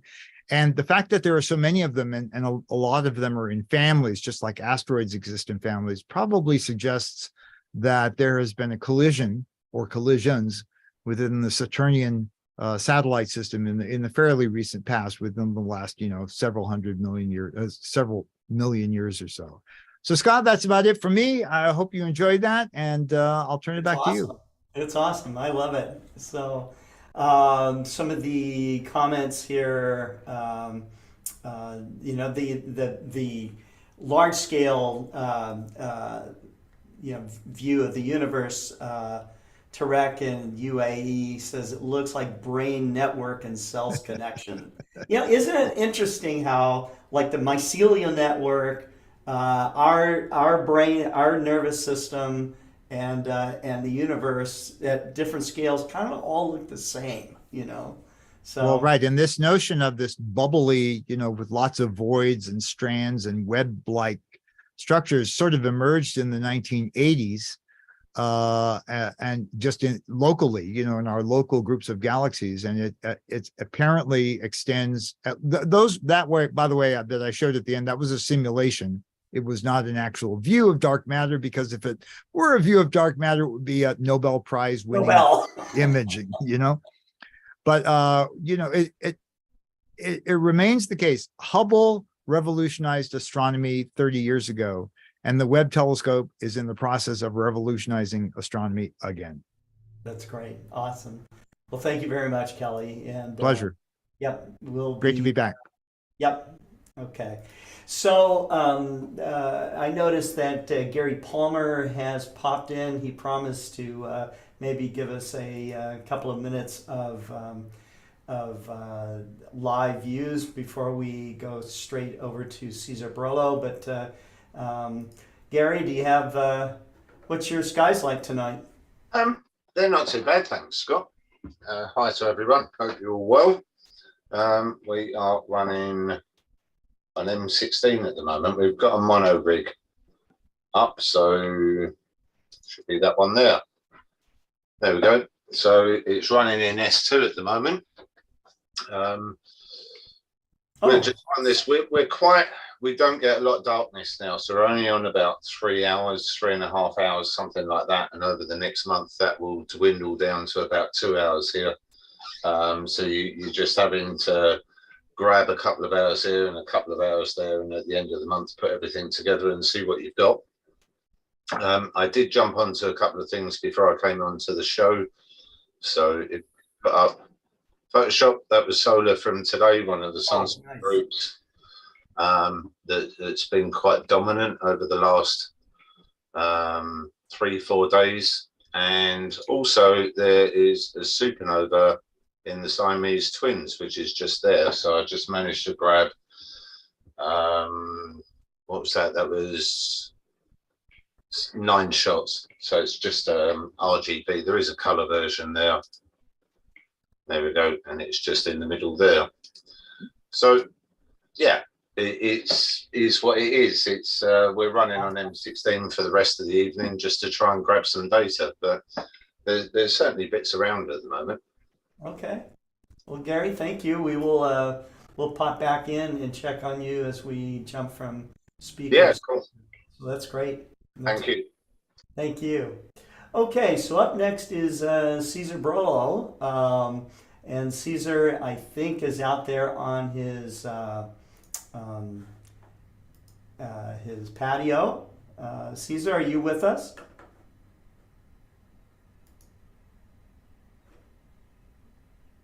Hola, Cesar. Now can you hear me? I can hear you now. Yes.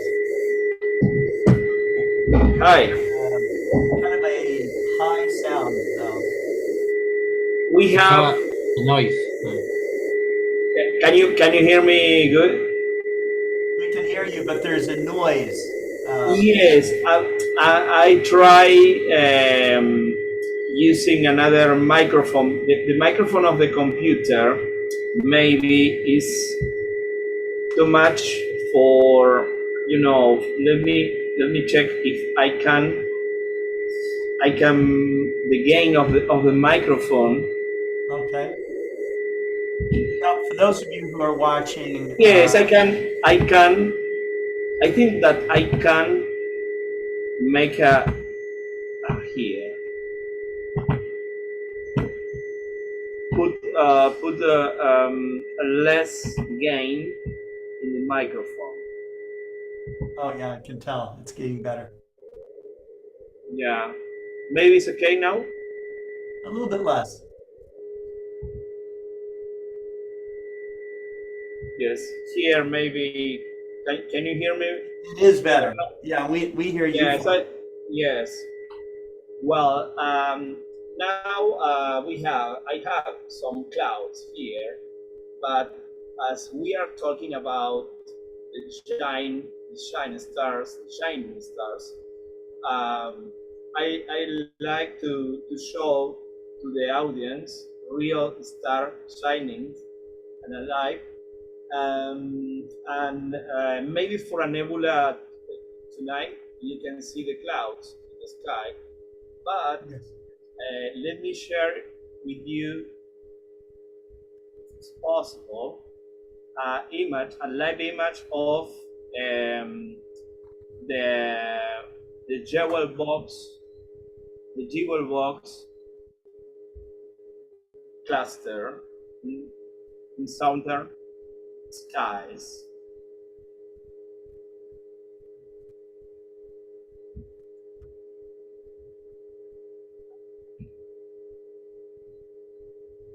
Well, here I using this telescope, an apochromic atomic telescope with a EXS 100 Explorer Scientific mount. And here, can you see my screen?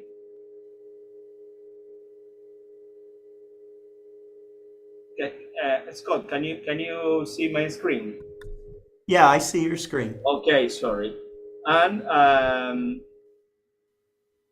well, here I use my smartphone to center the object, and I'll try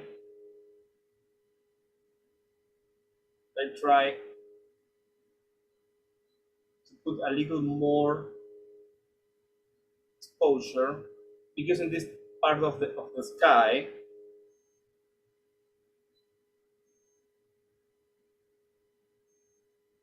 here, okay. Jewel box is a very interesting cluster.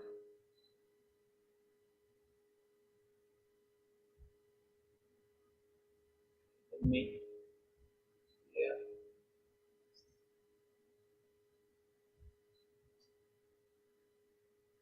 Okay.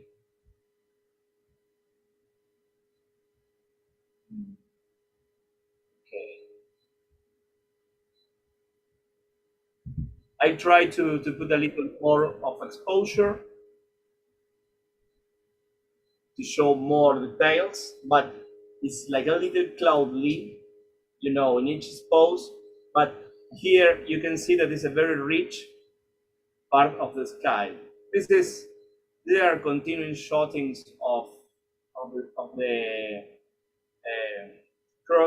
Southern Cross area, maybe I can show you one of the stars of the Southern Cross.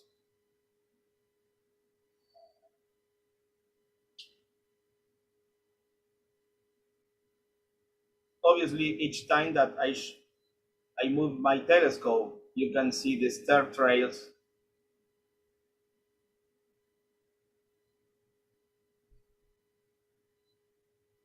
Maybe, yes, here.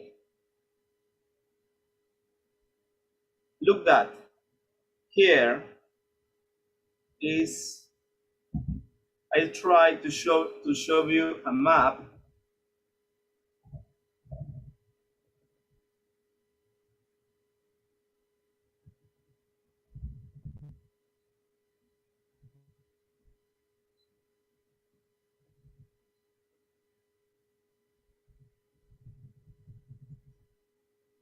that what we are watching now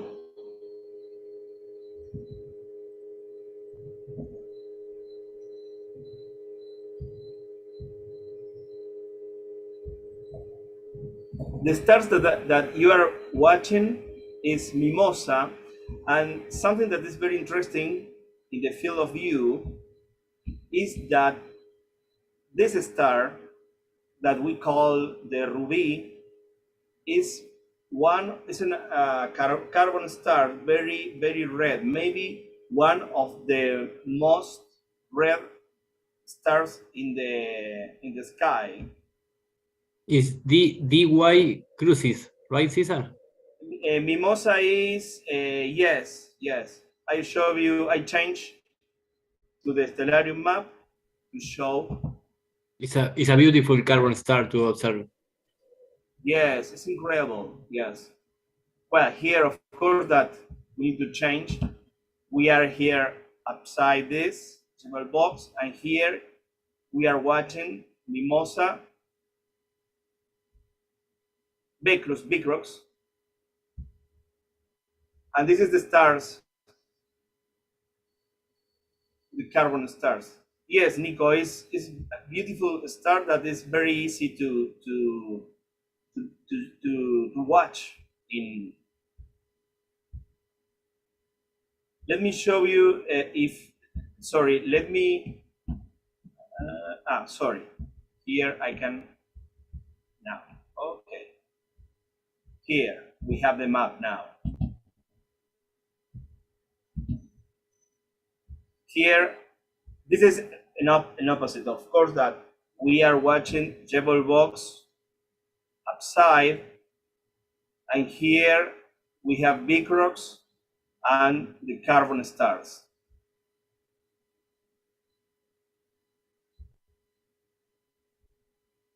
And this is that we are watching now in live. That is, for me, is incredible. Especially from the city and in a cloudy night.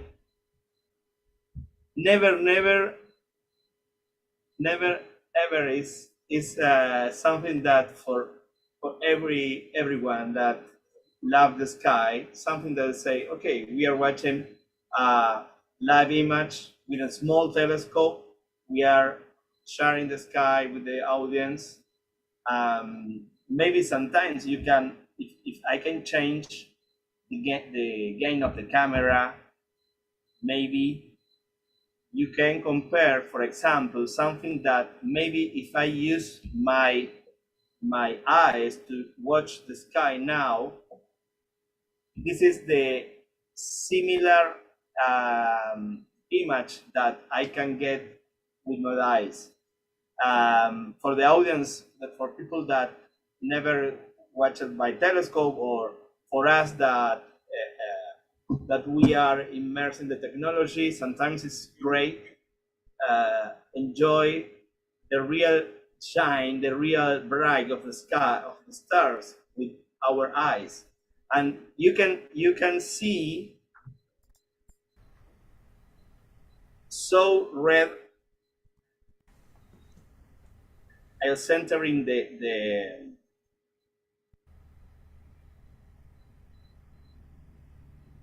I'll change so. Yeah, that red.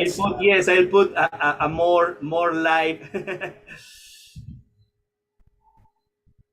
here for the people. I'm changing the sensibility of the camera.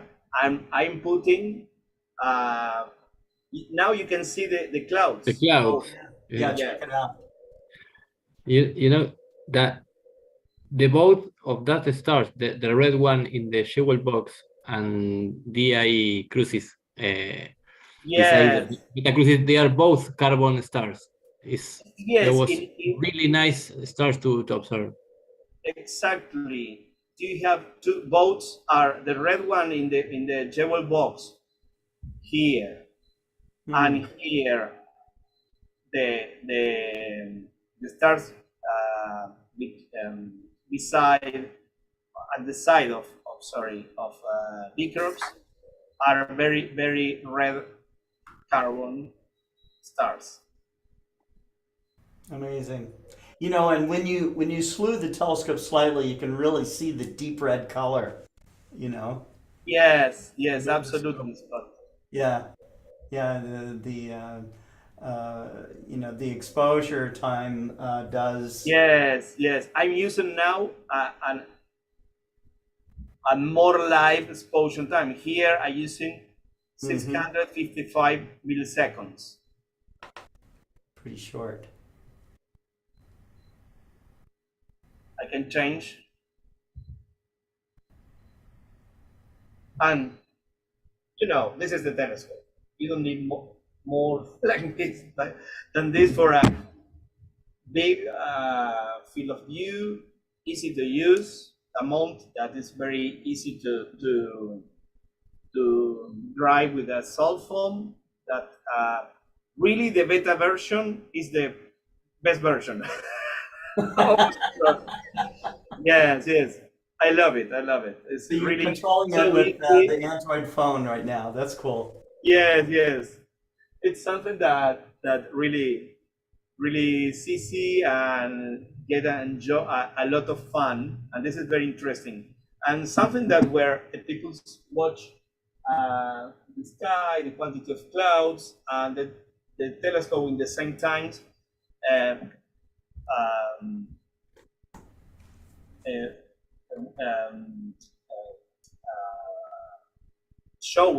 Showing the telescope, showing a small part of the sky. It's beautiful. It's really a magic that really is incredible. That today from the invention of the telescope, and today all electronic stuff to support astronomy instruments is really beautiful. This is my presentation. It's a live image. Thank you, Cesar. Thank you. It's a pleasure. It's great.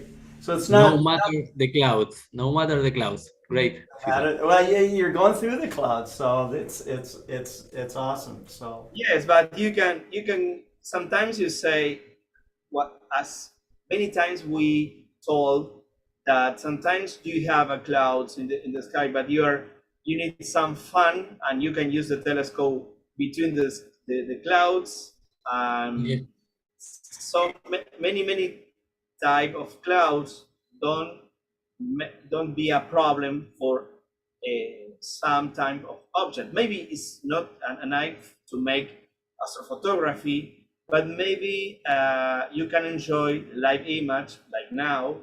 You're on a screen, and you can think about components of the stars, or enjoy the magic of the sky. Yes, I use the cloudy night, Cesar, to separate components of double stars really bright. For example, I think that in both hemispheres we can see Sirio in Major Canis. And Sirio B, if you have a little cloud, you can see the zero B because Syria is not that bright with the clouds. Oh, just Yeah, it's really nice. Hour the Yes, work better, Nico. Yes. Many people like you that work with variable stars or to see the component like B, C or B. Yes, it's incredible. Yes, I'm not so technical, but you know. But I impressive with your pictures of the sun. Incredible. The technology of yes, I know because I give you the filter, but you put the Argentinian technology. The magic is in the silver tape. Yes. Our typical yes.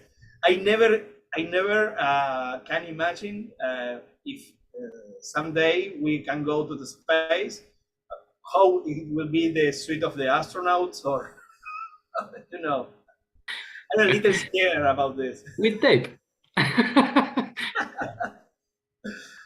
Well, thank you guys. Thank you It's a for pleasure. your presentations, and we'll visit you again on your balcony, Cesar, and at the next Global Star Party. So up next is Adrian Bradley. Adrian is our official nightscape photographer here. He's done some amazing stuff, and he is busy. I know he's working on a book, and he is, I think he's helping to protect the Upper Peninsula up there in the night skies up there. So thanks so much for coming on tonight, Adrian. No problem. I was hoping to show move the what books. the, There yeah, I think you can see it. This is, now you can't. It's popping in and out. I have the prototype of the book is flopping around. The plan is to make it a hard copy and add a few more current pictures to the book. Right now focused on one particular location that's in our thumb area. I don't know if this is going to work. Michigan looks like this, and up here somewhere is a very reasonably dark area, kind of an oasis of darkness. Around here, the readings are typically 21.2 to 21.4 in that little area here. So so it's kind of an effort to preserve that little area for dark sky, and I'm a member of that society for that lighthouse. I will find a picture of it, but what I wanted to talk about was the Canadian wildfires have been going on over here in North America, and because they're close enough to our state of Michigan, the wildfire smoke has now blown into our area. And really briefly, for those that love doing night sky photography, it can make a huge difference in the images that you see. So this is a typical, for this region, this is typically what the Milky Way, a 2-minute composite Milky Way shot will look like. You'll get this much detail. Now, many of you have seen more detail out of the Milky Way in some of the shots I've taken. This is, over solid Bortle 4 skies, and I was able to get the sharpness for the stars. Here's the Scorpion, and you can barely see some of the dust lanes heading into this area where Antares is, and this is where, of course, Rho Ophiuchi, which if you put a lot more time and a lot more hours, you get all of the colors of these the nebulosity around these stars really pops out. It's that region is a popular region, and the better you make this area look, the more hours you spent gathering your data, and your tracking, your guiding is generally been on. But take a look at what happens when there's smoke in the area. Now I stepped back a little bit. I was over here and I took the first shot. But this is looking over the same part of the lake. And look at the effect. Another 2-minute exposure with smoke in the sky. Look what happens. So this was taken, this was a 35 millimeter lens. You can see some of those same features here of the Milky Way, but with all of the smoke, it really blots out the night sky to the point where what used to be fairly clear and easy to notice becomes, you know, blotchy, blurry. It can be a disappointment when clear skies finally return. And in fact, this particular image, the moon is supposed to be rising somewhere in this part, over this part of the horizon, and you really can't see it. Once the moon got about here above the smoke line, it was visible, but it wasn't visible before. So part of what I wanted to do with the short presentation was just to highlight not every image, not every night sky image is going to be perfect, and sometimes it's not the clouds that get you, it can be the smoke that gets you. And but on the other hand, if you think about how bright and how large the galactic center is, the fact that its light can still shine through thick smoke and our cloudiness to show up, you could still see some of the nebulosity here. If I really quickly reshare the nebulosity you're seeing here, there's M8, M20, there's the Sagittarius small star field. The larger star field is lower to the horizon as it rises, so it's more obscured. Body's window. You can see even the nebulas. Yeah, so these nebula here, we can pan in and you can still see, to some extent, you can see the nebulosity. Definitely not the way you can if you're completely clear. So there's M23, 24, I'm not actually seeing. There's 22. There's a globular cluster M22 right here. Yep. So it goes 23, 24. This is M16, no, M17, and there's M16. You can see the stars are a little bit more dashed than I would like here. So tracking was okay, but maybe not as spot on as I would like. This bright spot right here is M11. Of course, we're not going to resolve to individual stars at 35 millimeter, but you can still see some of the star clusters and nebula, but you also see this smoke that's thick as pea soup. So these things, large and bright enough to make it through our atmosphere, whether it's got smoke or clouds, and the light of it still shines through. The thicker the clouds, it doesn't quite get through. But if there's just enough, if the clouds are transparent enough, or smoke, that nebulosity, even the dark nebula, you're seeing hints of the dark nebula here. This dark nebula is visible naked eye in a Bortle 1 zone, but here we have to tease it out with a long exposure. And this dark nebula, and the I think we call it the crazy horse, kind of at the top of where the galactic center is, visible naked eye in a Bortle 1 zone, but here you tease all these details out with a longer exposure, and you end up with this image which just shows the effects of smoke. When I went out, I had expected to get a nice clean image, and then wondered if it was foggy, if there was fog over the lake, and then I looked and realized, oh, there's smoke. And now the smoke has spread to the point where today, looking at the sun, which of course the Astronomical League says do not look at the sun without proper protective gear. Well, if you glanced at the sun with the smoke covering it, you probably found it didn't hurt your eyes. And that's always a sign that there's so much smoke in our lower atmosphere blowing around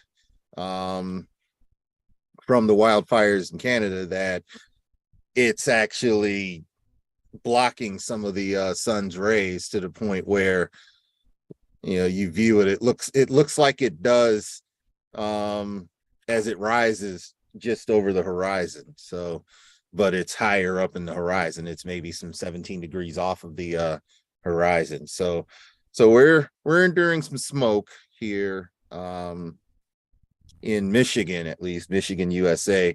North America, the eastern part of North America is suffering from a little bit of smoke from those wildfires that when it gets really dry in certain parts of Canada, those wildfires start, and the jet stream and other factors can swirl it around, and the smoke can then end up, even though we're west of Canada, it may still get to us. And in fact, looking to the east as the Milky Way rose, you could see it quite clearly. So we have the same problem here in the summer, Adrian, with the wildfire. No, yeah, that's well, the wildfires grow out of control. It kicks up enough smoke. Now, of course, a volcano eruption would do that as well, probably do worse damage. But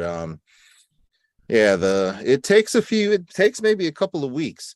Now, of course, for us, that's not good, because in a couple of weeks, if you want to do dark sky photography or you want to go on a moonless night, you're going to be a bit out of luck. The better night is always on full moon.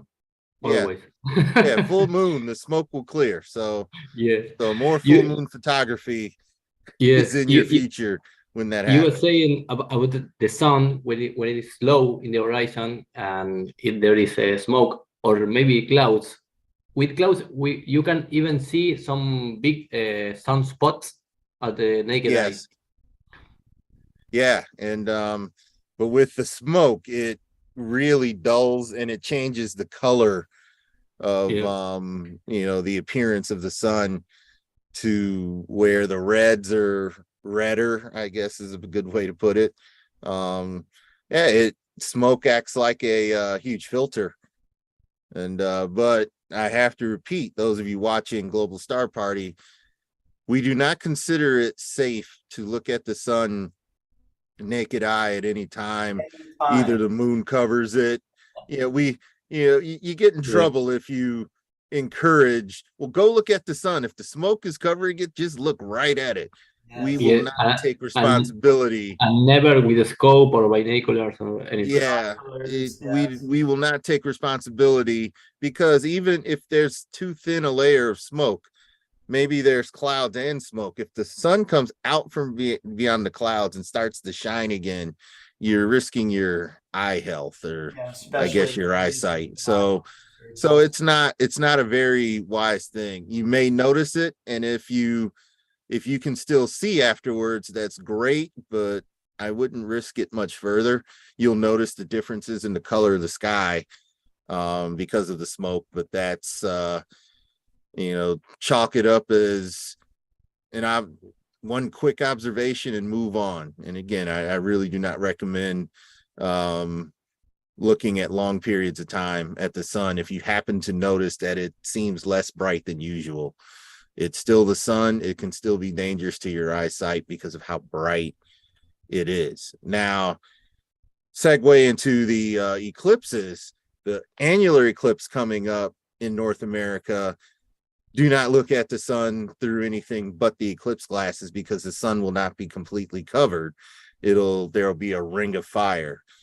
Total solar eclipse in 2024, the only time it's safe to look at the sun, because the main disk is blocked by the moon exactly, and you can see the sun's corona.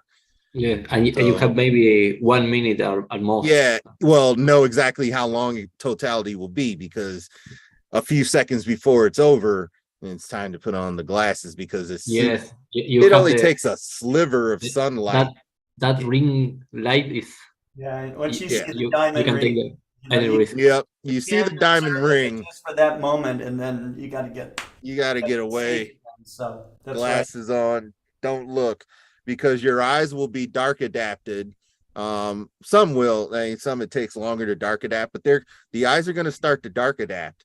So it's even more of an effect with the bright sun coming through right after that diamond ring phase. So really have to be careful. Hopefully, wherever you all go to visit your total solar eclipse or your annular eclipse, there will be a knowledgeable astronomer on hand to guide the entire group as to when the eclipse, what to do during the eclipse. During the eclipse, hopefully someone will be counting down. For the total solar eclipse, it's always helpful to have somebody count down the time before the eclipse, the totality is over.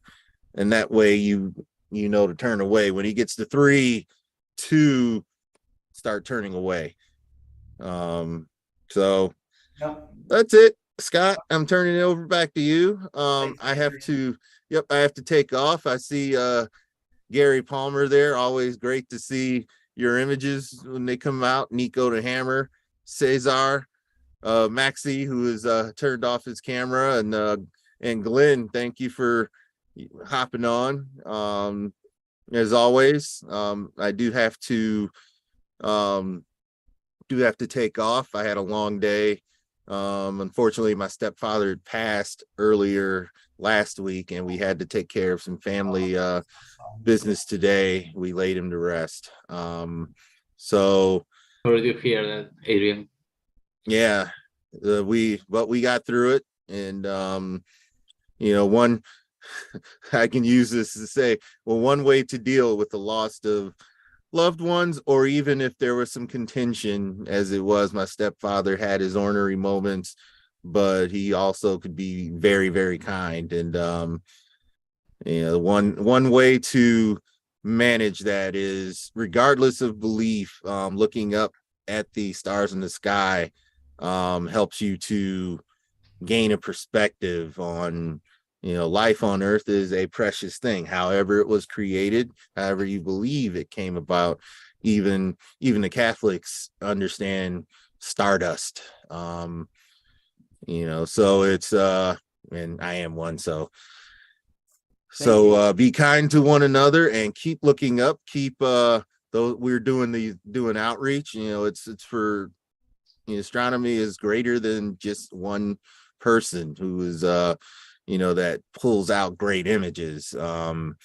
If you're taking pictures of the night sky just because you're able to get thousands and thousands of likes on social media, I challenge you to use your images to do outreach, to share with other people who may not have seen the type of things that you image, and challenge yourself to image something that isn't among the popular things. I know David Eicher, if he was here earlier in Global Star Party, has his objects that off the beaten path objects that he's challenged the astrophotographers to take a crack at. And I challenge all of you as well.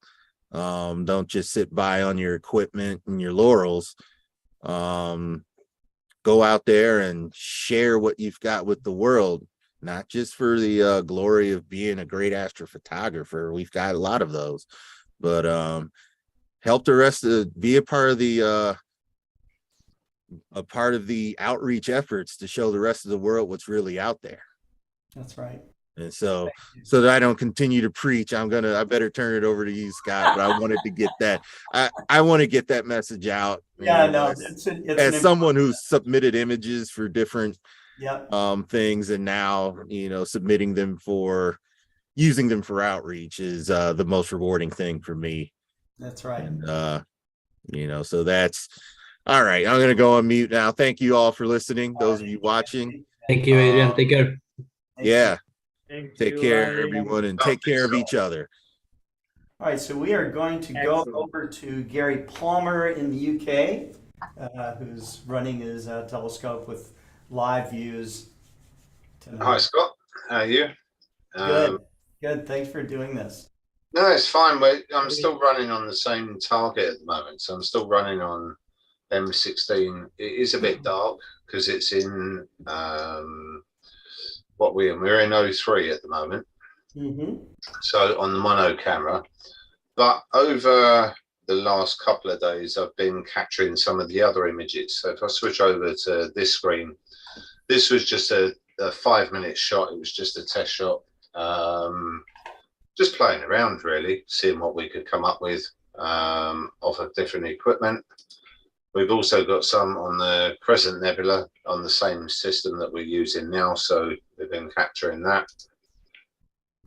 Different wavelengths again, so HA and 03.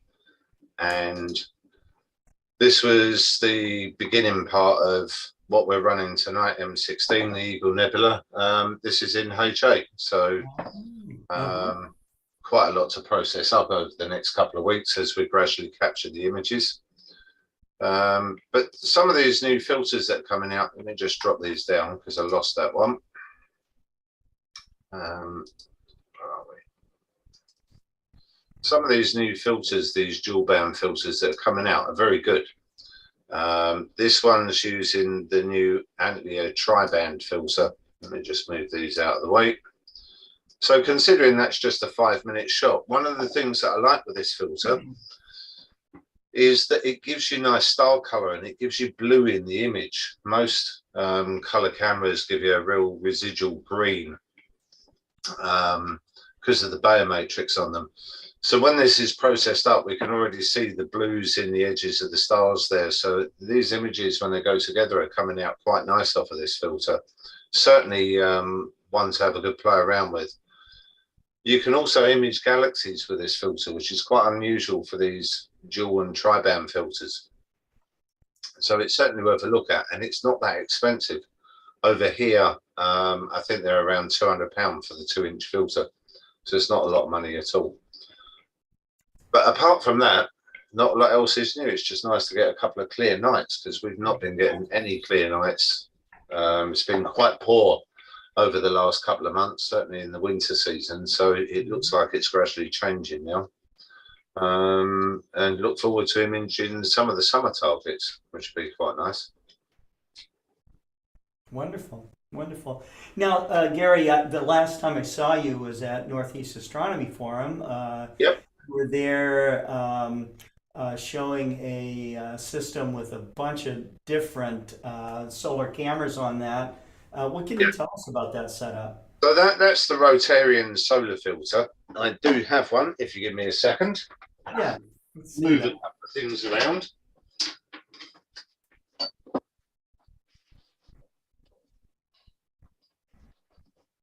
You got a question here from Tarek in the UAE, Gary. He says, he says, I'm thinking about a dual band filter, but the manufacturers never help me to decide which new filter to get. So what do you think? Well, the best thing I can say is look up the Sky at Night Month magazine, not last month, the month before. Yeah, so it would be April's one. And I did an article on all of these filters in there. One of the main things I would say with these filters to be careful of is the most popular ones. A lot of the manufacturers were turning around and saying, we're removing the halos. And we were noticing that when imaging with this for a long time on different targets, you were getting a lack of O3. So where they're removing the halos, they're actually removing the part of the wavelength as well. So they're making it very, very weak. And last year I did, I think it was about 50 hours on the flying bat and the squid. And generally that would start to come out around 20 hours for the squid in the middle, 25 hours, somewhere around there. And it's more or less non-existent on one of these popular filters. And that's what got us thinking that the actual wavelengths are being trimmed down is the easiest way of putting it on certain filters. So some of them, the companies have got 2 models of these out, and you couldn't tell any difference between the 2 filters for the same amount of time. So for the test for the magazine, that was run on the Running Man next to Orion, and on quite a few of the filters, certainly these ones that are saying they're halo free, you couldn't see any detail in the Running Man. So that was the thing, and this is where I say really you've got to have a look around at the images, because when I was looking around last year after imaging with one of them, I was seeing that there's a real lack of O3 in the filter. So it's not really about the cost of the filter, it's having a look around on Google, click on the images tab, and that will take you off, and then you'll see the product first, and then it'll search for all of the images that are taken by people and posted on places like Astrobin and so on. So that's the best way of getting it. But it also depends on your cameras and other equipment as well. So that's why I say Google's your best place.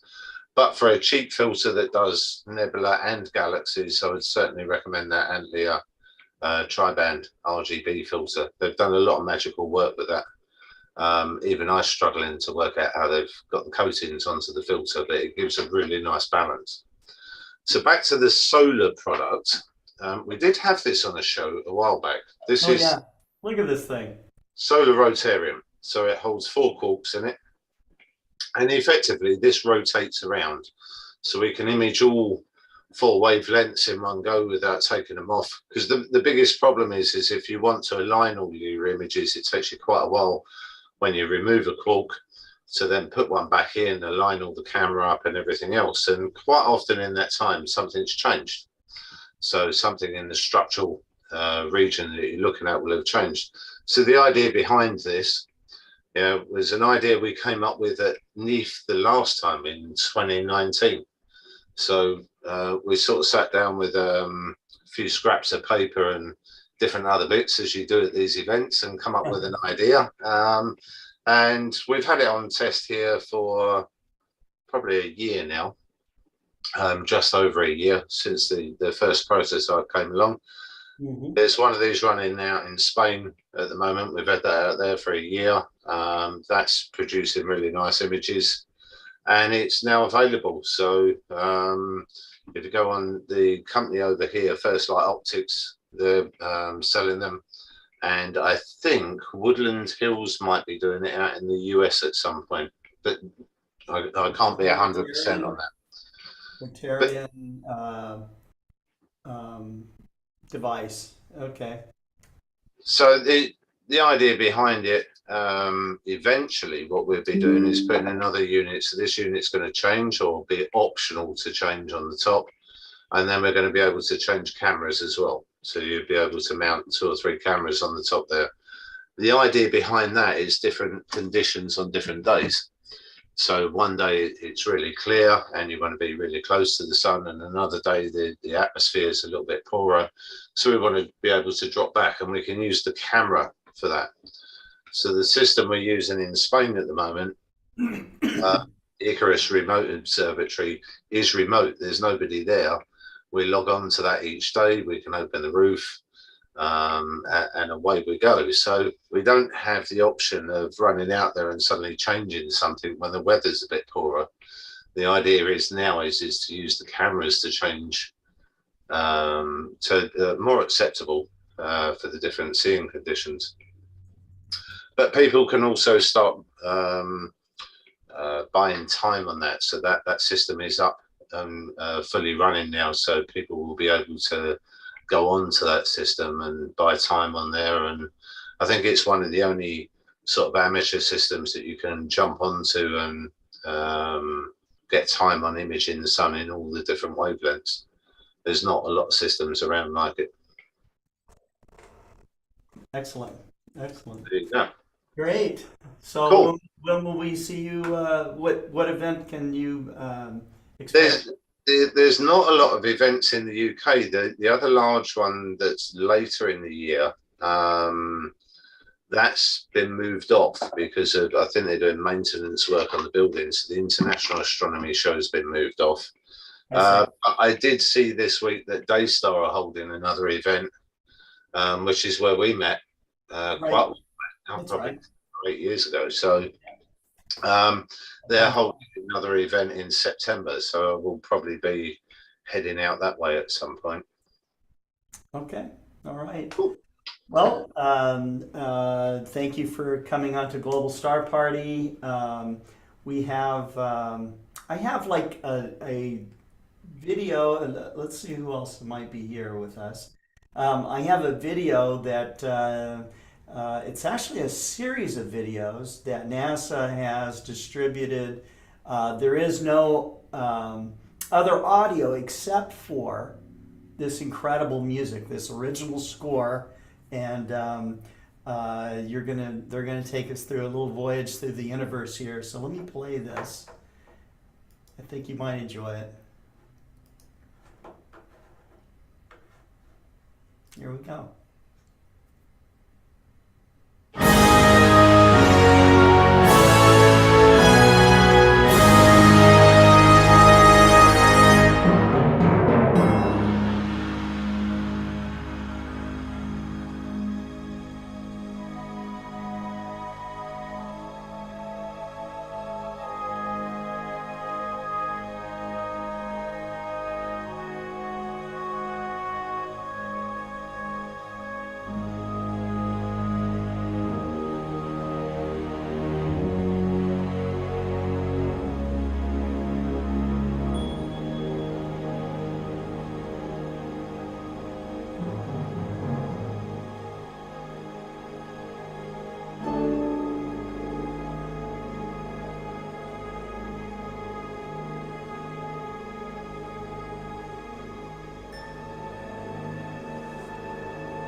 That's the first time for me to see that whole thing all the way through. So really amazing symphonic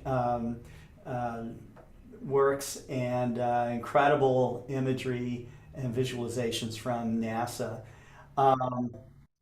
We're going to take a short segue to back down to Argentina, where Cesar has a live image of Eta Carina, I believe. Is that right? Yes, Scott. It's the nebula. And then we're going to Yes, Marcelo but Souza in Brazil. yes, only 2 seconds. But now it's really near to the building, to the top. Okay.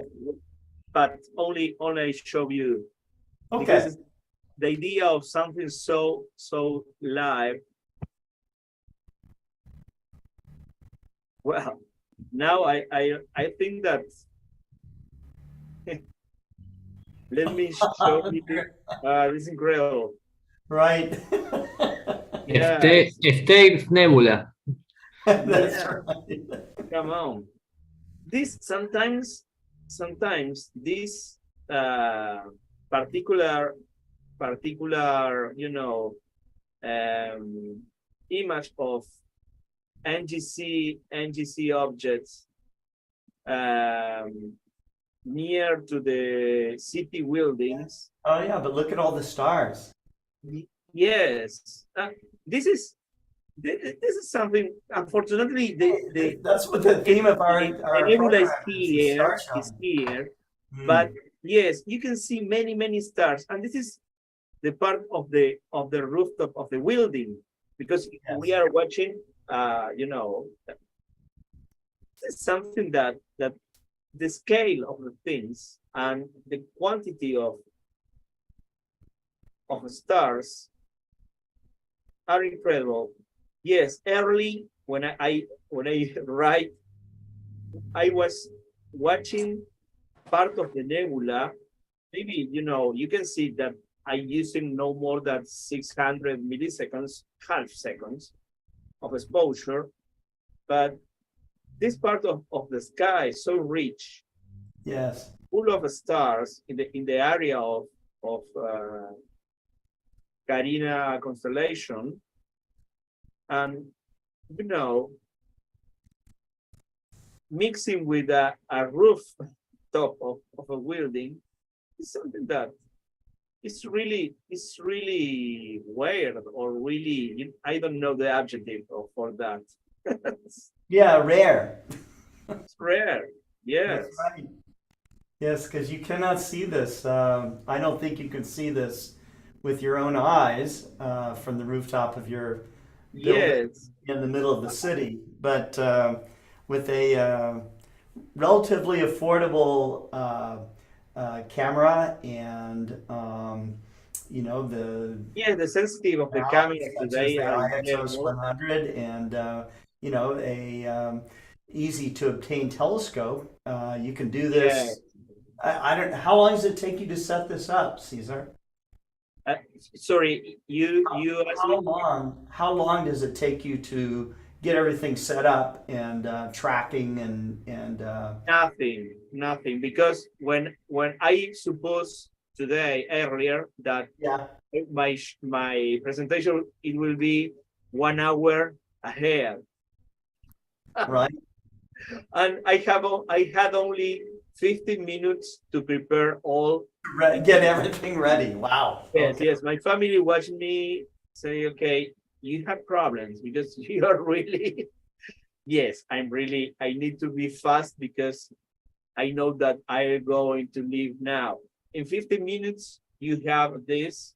When I returned to Mendoza, to San Rafael, our star party, I never used it again, this setup. Wow. And was only, connect the camera, connect the telescope, the mount. This Get is online, do a broadcast. Yes, and this is amazing. Absolutely, Scott. And this is why I tell to the people all the time, use your scope, use your gear in the city, because you enjoy a lot every night that you have a or a quarter of moon, crescent moon, or you have a lot of And opportunities. who knows? Maybe you capture something that no one has ever seen before. So it's possible. Yes, absolutely. And something that I found in the small ones, that telescope, as Nico showed earlier, that small telescope don't break your back, and Very true. this is real. And sometimes the people is scared to use the telescope when you have a very heavy telescope, and as me, that I need to put the telescope and go into the balcony. If the another one, the 8 inches, the Richie Cretier telescope, is in their box, because it's too heavy to use. It's beautiful, but this setup was only 15 minutes. It's like here when you put all together, it's like. And for me, that I don't like break my back, it's right, really. Yes. Once you set up a big telescope, then later, often you have to take it down, unless you leave it up there permanently. Cesar, do you ever leave the telescope out on your balcony, like for a few days, or do you? No, I don't leave. I don't leave the telescope in the balcony because it's a not so big balcony. But if I told to the people, if they need to leave the telescope in the balcony, at least they use something like motorcycle covers, or something, in the unit, really covering with something really. Okay, I lost the connection. Can you hear me now? Okay. We hear you. We didn't lose you, so we're okay. Yes. Okay, but the things for live outside, outdoor, a telescope, really, do you need a high quality cover? Sometimes for bicycles, you have a good quality covers. The color of the cover is very important. That it will be plate like silver color, to avoid the the UV, the heat of the sun. But I think that sometimes I leave only the mount cover, but not the entire telescope, because here is very windy, and a little scared to leave the telescope all day, or you have a storm. Sometimes I see. Well, thank you. But if you need only 15 minutes to put the telescope in the balcony, you don't need to leave it. Yeah, you don't need the. That's right. That's right. No. And my balcony is full of plants for flowers, different things to make salads. It's full. Yeah, you got the barbecue to cook sausages. Absolutely, yeah. Right. Our balcony is full of tomato plants, or it's. I don't have more space here. It's multi-purpose. Yes, absolutely. In the city, you enjoy the small places a lot, and Okay. Well, that's great. Thank you so much. Thank you, Scott, and thank you, Marcelo, to use this part of your show. Here we go. Okay, so Marcelo, thank you for coming on to the 120th Global Star Party. I know that you were very busy with the IMAA conference that you put on. Of course, you've got your students with their Young Astronomers program, so I'll turn the stage over to you, but thank you very much for coming on. Thank you very much for the invitation, Schwartz. It is a great pleasure to be here. I share my screen. We organize here in our city during the period 27, 29 April, the 15th International Meeting of Astronomy and Astronautics. And the event didn't begin in 27, began 4 days earlier, because you have four invited speakers that arrived early and visited 3 cities. Then we involved a lot of students from 4 different cities before the beginning of the event. And I'll show, this is our logo. I'll show some images. This is the opening ceremony of the event. Here we have all the invited speakers here together. We have here Gabe Gabriel from former NASA engineer, Betty Maya Foot from the International Dark Sky Association, Alejandro Sommer from Argentina. He is representative of International Dark Sky Association in Argentina. We have also the participation of Janne Roberstad, that came from Norway. She is the international manager of the Science Global Opera. This year, the Science Global Opera will be, the topic of the Global Science Opera will be the James Webb Telescope. And I coordinate here in Brazil the Global Science Opera since 2015. Here we have Eduardo Penteado from the IAU. He is one of the coordinators of the Office of Astronomy Education for the International Astronomical Union. And here I have 2 Brazilians that work with astronomy, that are legends, legend that to say here in Brazil, of astronomy. Nel Stravnik, that is here, he has 89 years old. He works for astronomy during 70 years. He knows everything that's happening here in Brazil about astronomy. And the other is Demerval Carneiro, that is here in his, in his side here. Demerval Carneiro is the guy in Brazil that built more planetariums here. He already built 3 planetariums, big planetariums, in a state in the northeast of Brazil, called Ceará state. And I have here the participation of Fernando Fabiani from Uruguay. He is the representative of International Dark Sky Association in Uruguay. And here we have a representative from Mozambique, Edson Jequesene. He has an astronomy club in Mozambique. This was the group. And here we have below them, you have our astronomy club here, the members of our astronomy club. Yeah, the crowds, we have a lot of students that participate in the event. This first day, we organize in the main theater of the city.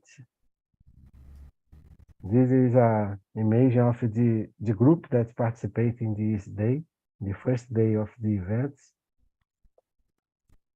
Here we have the speakers and the members of our astronomy club here, all together at the end of the event.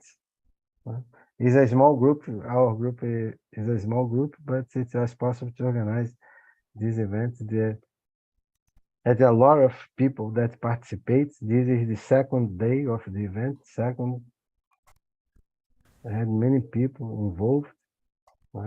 Representatives of many cities in Brazil, and we were celebrating here in the front here. You see the Demerval Carneiro, because it was the birthday of the planetarium of Fortaleza in Ceará. The birthday happened during the event, and we were celebrating. Here is Júlio Fabris I forgot to mention, he is a cosmologist from Brazilian state near us that participated also as a speaker in our event. Another picture of the group here. This was the last image of the event. And it was possible to organize a big event. And the main topic of the event was the light pollution and the dark sky. How to preserve the dark sky. We organized an activity during the event in the Reserva Caruara. That is the place near us. There is a protect forest near us. It's a different forest because there is a forest near the ocean. We have small trees on. And we organized these events there. You see here during the night, you had the opportunity to try to look to the sky. And here you can see Alejandro Sommer from Argentina, the representative, Betty Maya Foot from United States. She's Director of Engagement of the International Sky Society. Fernando Fabiani from Uruguay. And here I have the two managers of two places here, new places that now they are trying to be recognized as a dark sky place. We have the first dark sky place in Latin America near us, and probably we will have two new dark sky places here. They are making one is this place where we took this picture. That is here. Here you see how is dark behind us here, because here is the forest. They have a 40 kilometers square, this protected area, the protected forest near the beach. Here is the same place in the morning, in the first event that we organized before this event that happened during our meeting. I included here to show the place that we are trying to now to be recognized as a new dark sky place here in Brazil. And you see here how they have the lights. They have smart lights, the very few lights outside. I got a few minutes. They're running behind. And here you can see Venus and Jupiter. In the period it was possible to see the two planets. Not now, was 2 months ago. This was the picture. And this is my daughter, this using the telescopes. I'm very happy with it. Yeah. She likes to use the telescopes. And now, last week, we organized a new event in this place. Here is the team of our Astronomical Club. We were invited to participate in an event with all the directors of a special place here that coordinates this protected forest. They is associated with the biggest port of Latin America that coordinates this place, and they are supporting us now. And this was the moment that we made the announcements. We organized an exhibition there for the directors.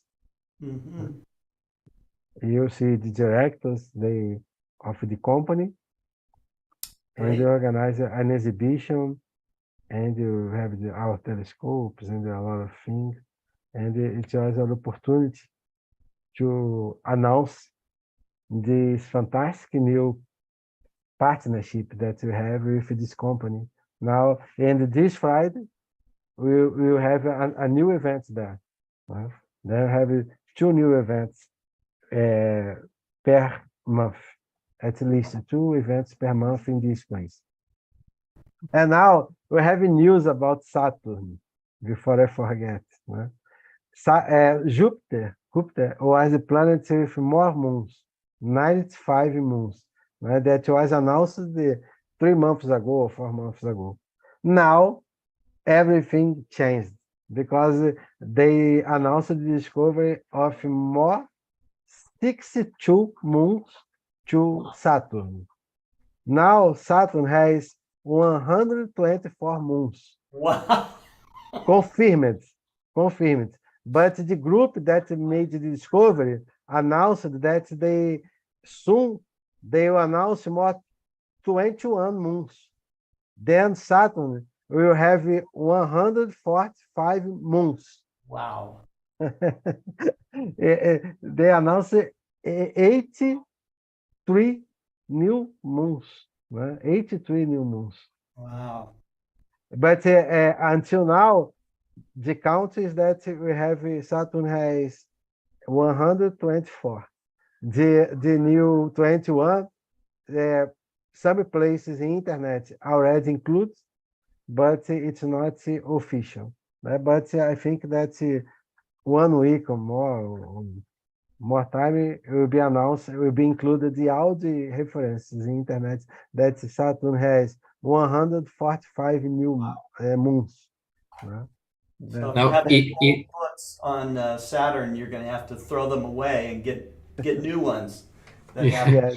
now is the Lord of the Rings and the Lord of the Moons. Yes, yes, yes, both. Amazing. It was announced last week. Now we are fighting to recover this sundial that is located in my university, but is almost destroyed. Today I was there, make an observation of the sun.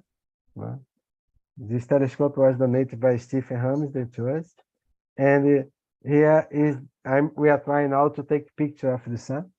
This was the image today in 80 alpha, the telescope,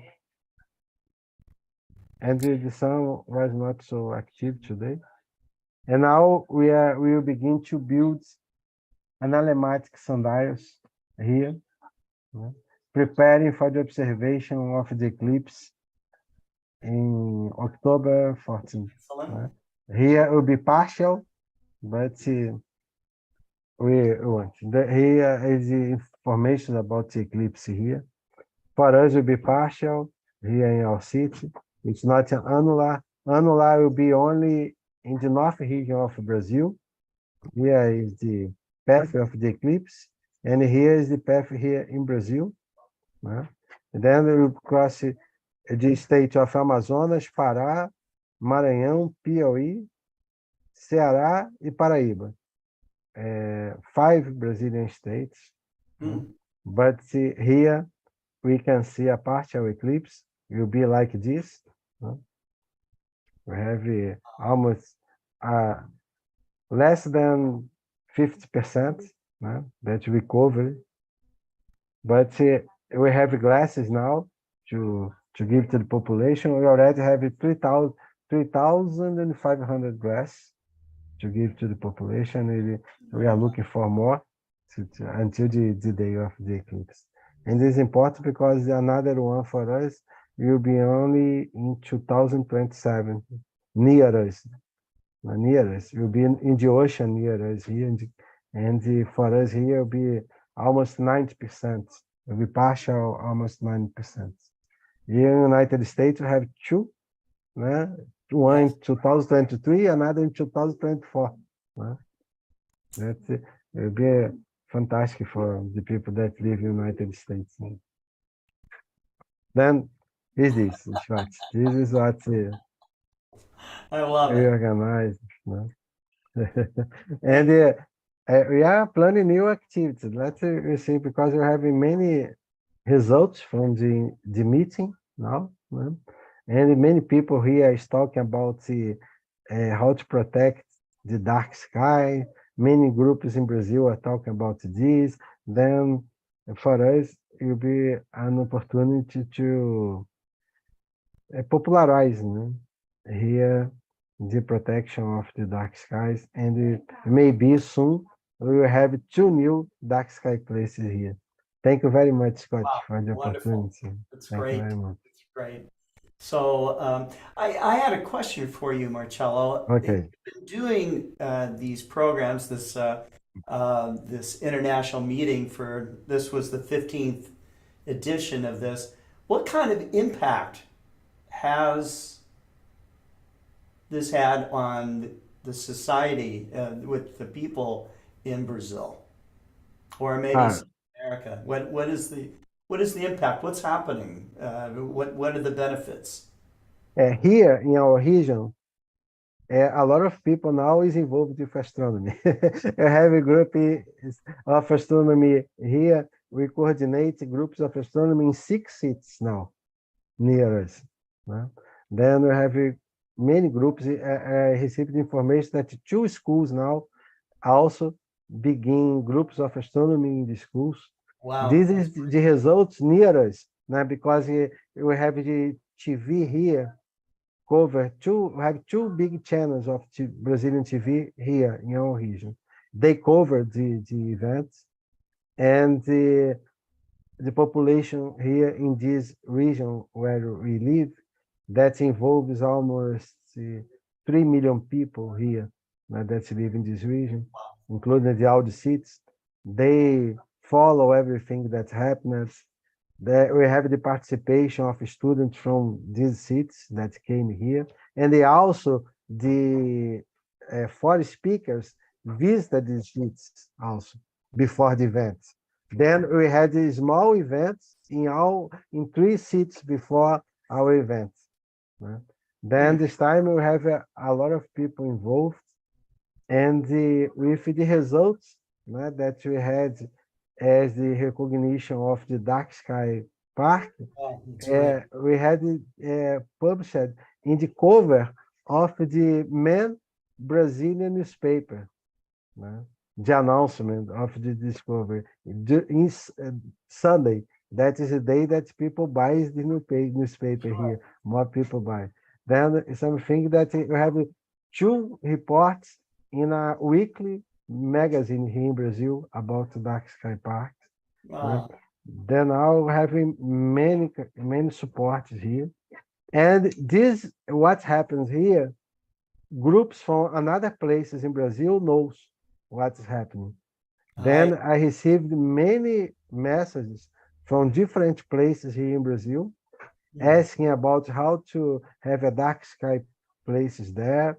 That's wonderful. And they are now trying to discuss about the effects of light pollution. Then it's something that it's not in our region. It's something that also motivates groups all around the country. It makes us very happy with these results. That's having a huge impact on the environment and the health of not only wildlife but for humans. I will show the magazine. Only a moment I'll take here. Okay. It's behind me here. The newspaper. Here. It's behind me. Here.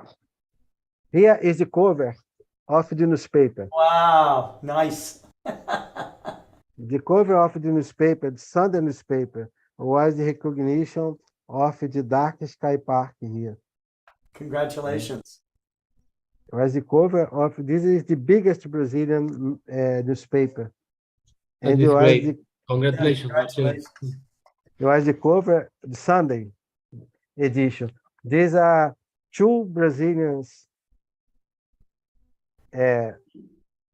weekly magazines. Here, I'll show you. You have 2 reports about dark sky parks or light pollution, and I participate in both. They invited me to. I and the other groups here in Brazil. I'll show you. That's something that makes us very happy because it's very difficult to have information about astronomy in Brazil in this weekly magazine. Then something for us that where is I didn't find. I'm sorry. I need to find here on a moment. I will find. If you give me 1-2 minutes, I will show you. Sure. I tried. Here. Here's the one.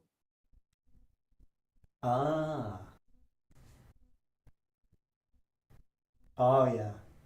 Great. I'm here. Great. I'm here. I see. Congratulations, Marcelo. And we have another one that's a big one, this one. Oh, wonderful. And I'm here also. These are results of what we are doing here. And also we have the contact of the main Brazilian TV channel here. They wanted to make a special report about what we are doing. I'm sure it will have influence for other countries in South America as well. I see Nico's watching right now, and Maxi, but and Cesar. There is a dark sky mission, I guess, in is it Misiones? Is that how I pronounce that? And Alejandro Sommer is someone that's interested in spearheading a dark sky park in Argentina. But you guys have plenty of dark skies down there, and you should be recognized with it. Reach out to Marcelo, and if you are interested in creating this dark sky space, I can help you with the International Dark Sky Association as well. So, but yeah, that would be great. I heard about this guy in Misiones that is the our near province to Brazil here in Argentina. And I think that here we need to there is a lot of groups of astronomy, but there is no like organization for doing these kind of things, and I think that we need to move that way. Yes. To promote and to start sharing with the people and talking about this. And to protect your dark sky heritage, so Yes. you have amazing dark skies, and you have a deep interest in science and astronomy. But protecting dark skies does so many other beneficial things. I'm sure that if anybody can do it, it's the group that's here from Argentina on Global Star Party. So yes. Okay. So up next is John Schwartz. John is one of our artists that appears on Global Star Party. John, are you able to come on at this time?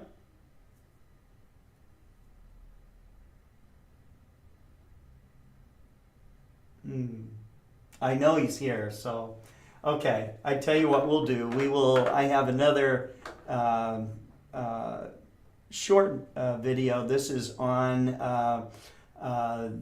images taken with the Hubble Space Telescope, and they are running this series, which I think you'll find interesting.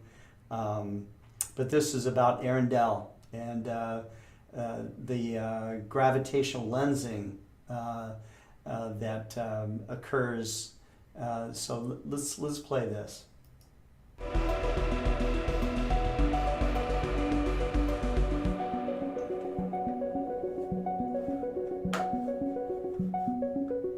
What we're looking at here is an image from the Hubble Space Telescope of the sunrise arc, which is this long red banana that you can see on the screen right there. And then what's highlighted by that white arrow is the lens star Arendelle, which is the most distant star that's been observed so far. So we're seeing this entire galaxy as it was about 13 billion years ago.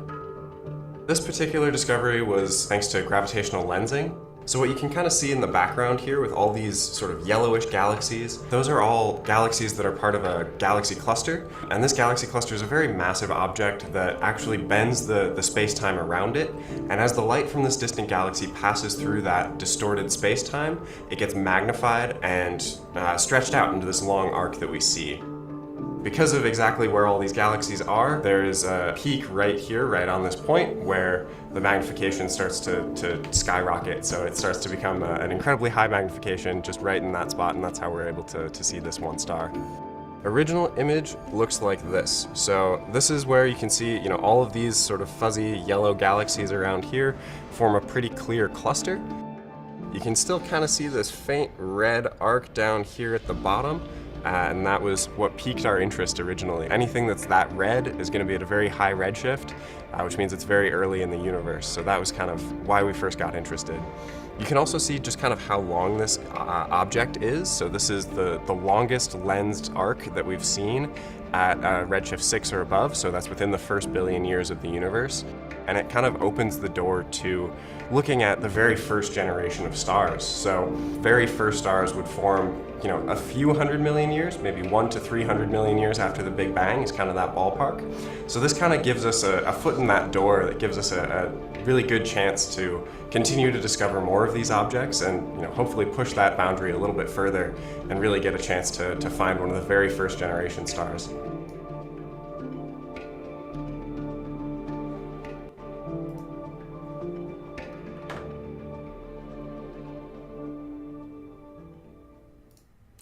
So we are back, and we have John Schwartz from California with us.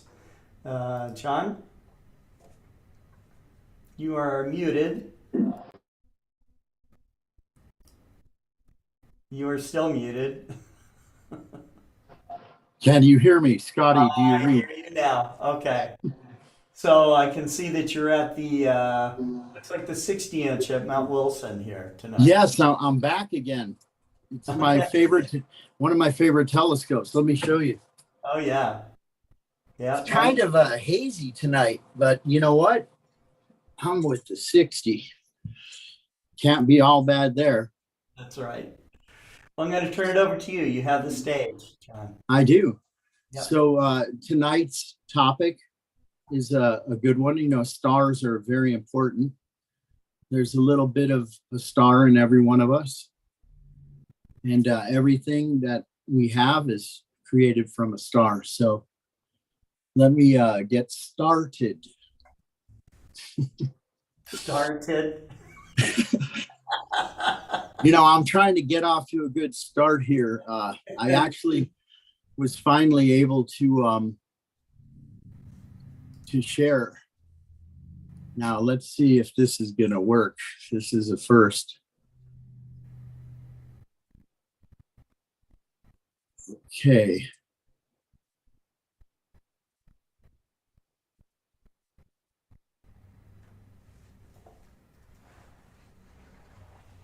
I'm almost there.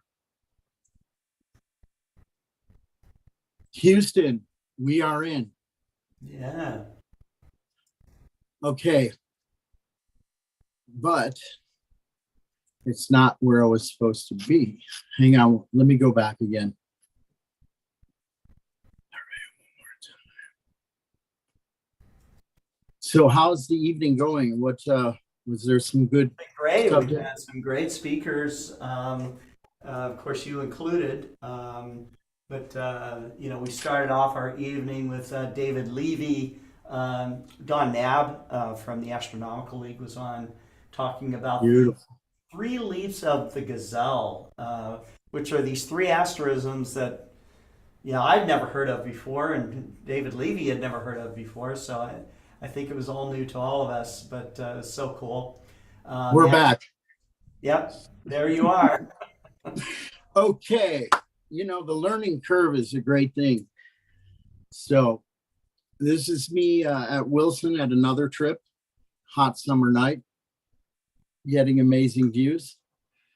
For all of you who had Mother's Day, I'd like to celebrate your day with a couple pictures.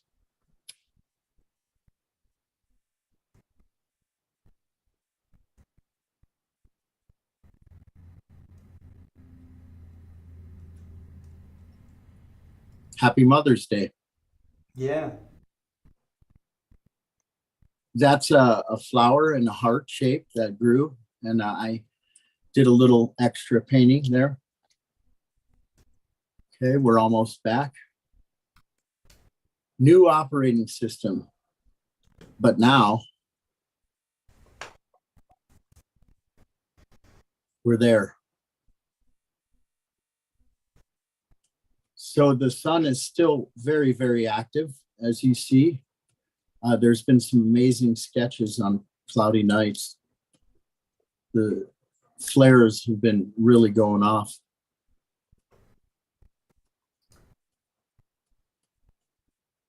Okay. This was another flower. I was walking with Bosco tonight, and just beautiful, the bloom that's going on right now, and the clouds, and when the sun lights the clouds really nice, it's wonderful to see. These are all for Mother's Day, for the mothers, the stars of the world. This was another one I created, like that dandelion one.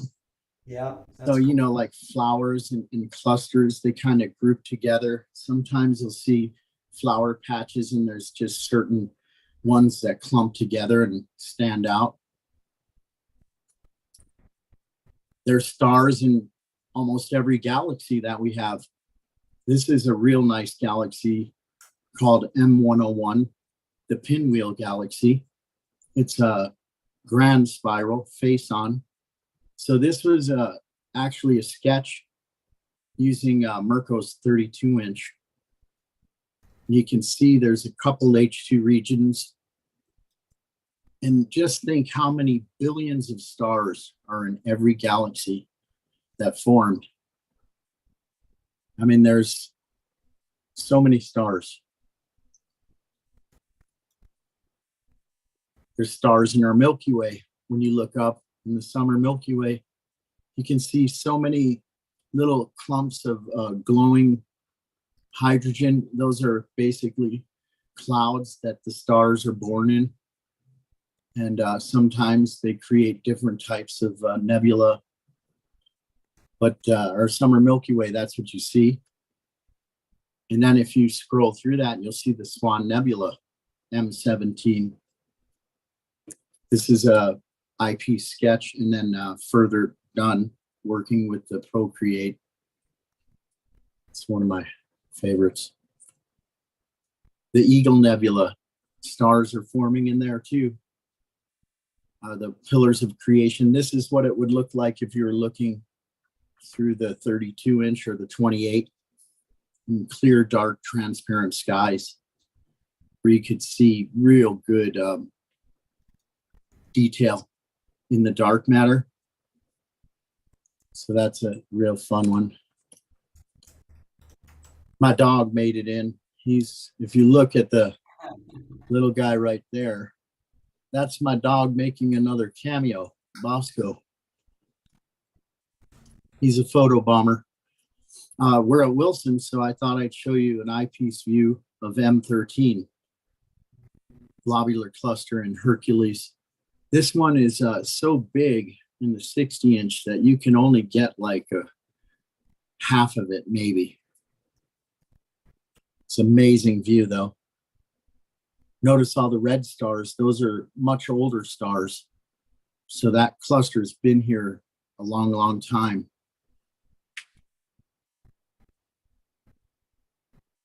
M2, another result of stars. The star formation clustered together. It would be tough to get enough, material to form into a star without burning out your neighbor star right next to you. They're almost like galaxies, right, Scott? I think. Yeah, there's some thought that maybe they are Eaton galaxies. Yeah, they're old galaxies or something.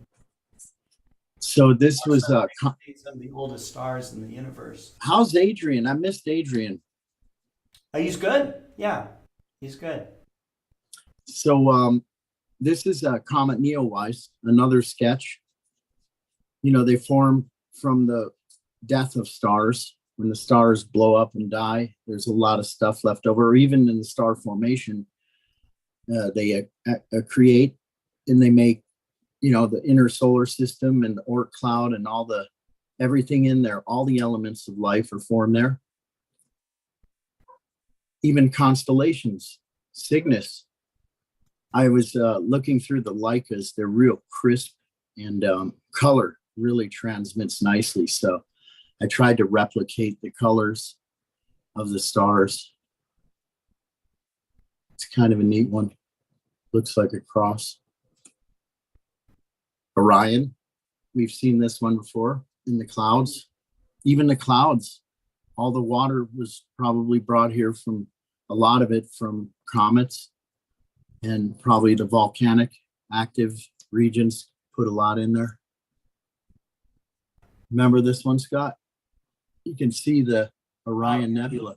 Yeah. The baby Orion.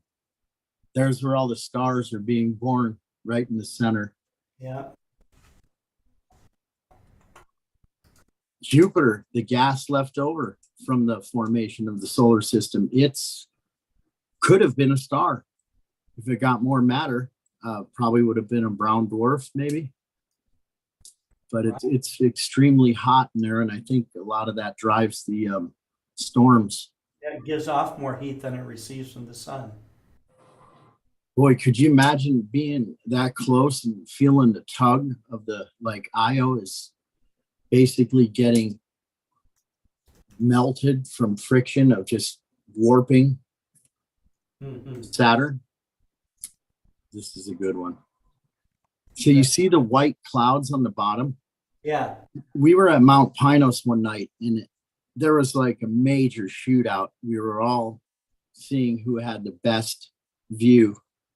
And there were some really good scopes. There was a 16-inch OGS Cassegrain carbon fiber tube that was just destroying the planetary.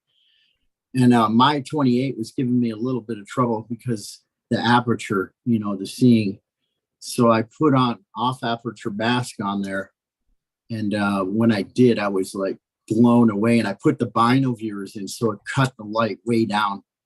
And you could see the white clouds on the bottom of that Saturn. They were actually clouds that were separated, looked like they were, you know, cumulonimbus almost, a greenish white color. And Dave, he ended up getting it in there later, but it was a tough job to do. But that Cassegrain gave an incredible view. But I think the clouds were more present in the view I was getting with two eyes for planetary. Mars, that was the Wilson shot. How about the occultation? Yeah. So I worked, it was too blue, and I used a blue filter because it was so bright that I used a polarizer and a blue filter. And it was giving me a killer view. I could see a lot of detail. If you look on the surface, the different shapes I created out of the cratering, and that was a great night. I gotta tell you, Mars with the polar cap. You know, without stars, none of this would be possible. It would just be a black, cold, empty, dark void of space, a vacuum. Even the craters that are formed were created from leftover parts from the sun.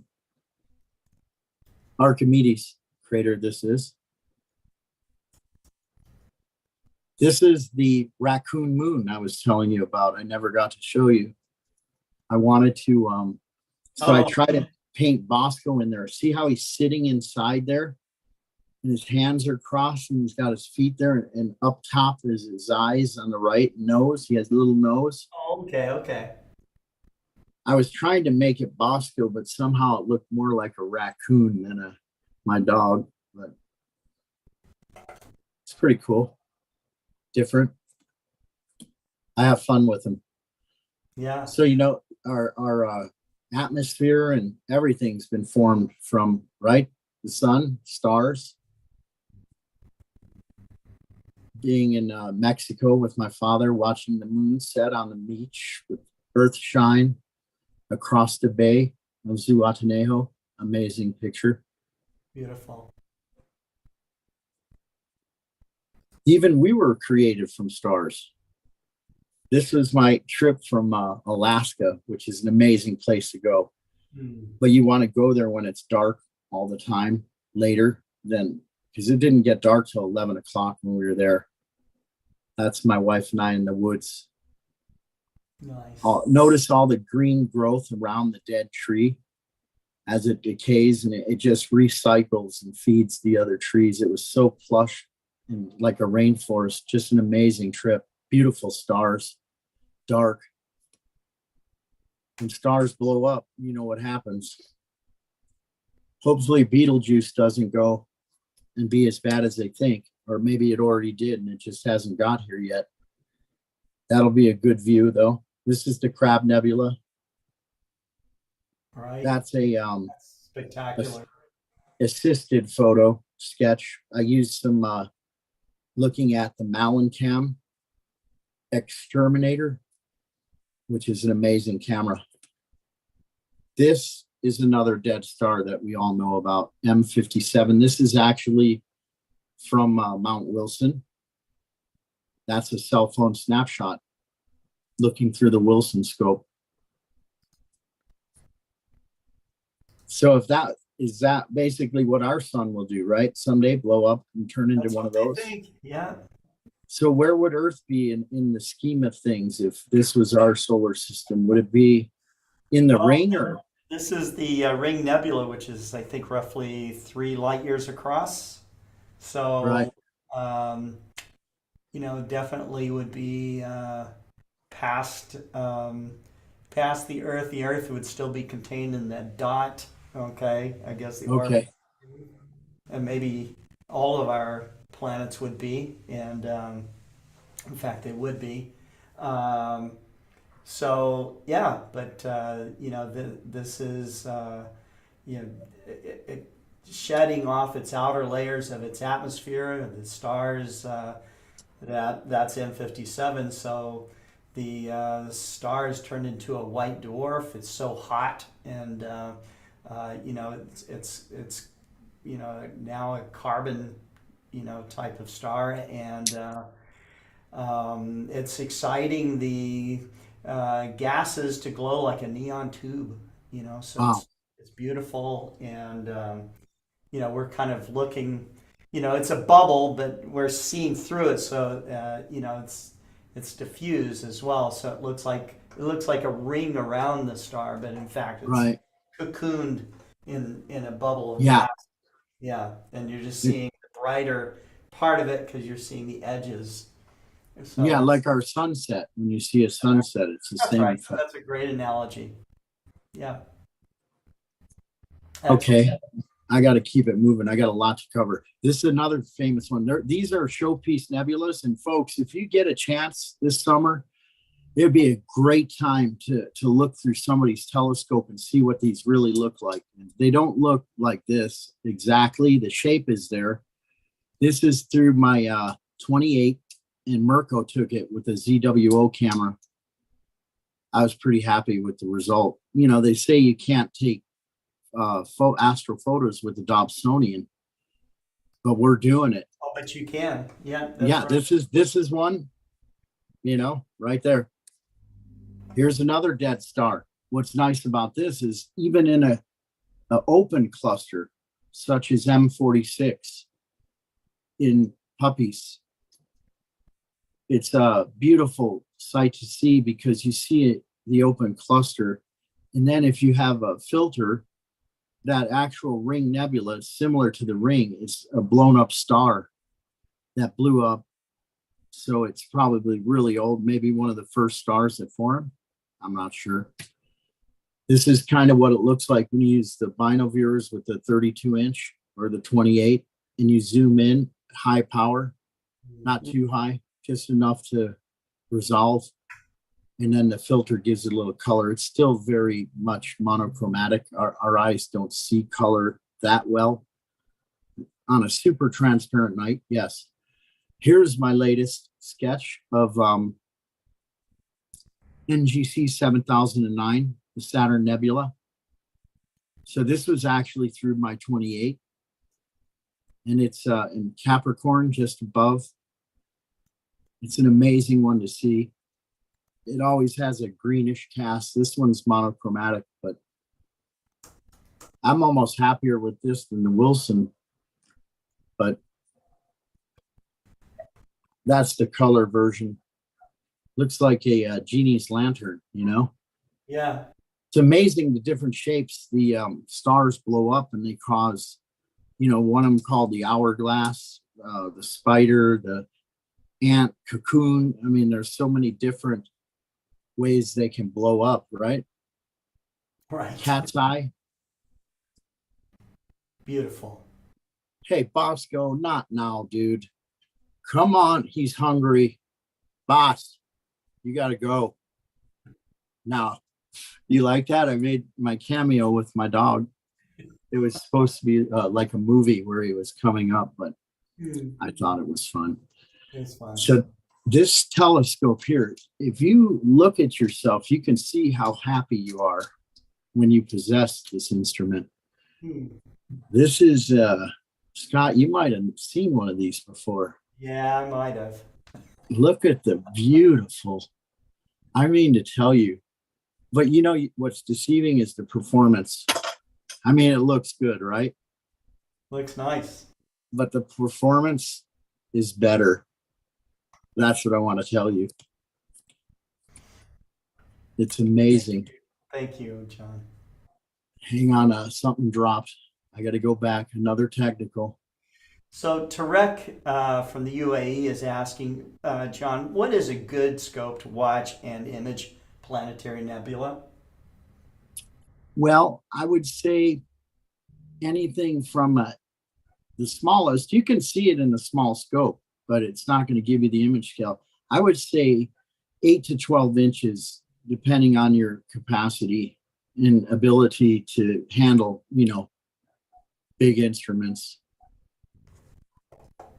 But I mean, if you want to get a big dot, 12.5 is going to be great. The 16 is ideal. That will pretty much give you almost everything that that you need to do. So I would say 12.5. What do you think, Scott? Yeah. I would Or the say, 16? yeah, larger aperture, lots of focal length, you know.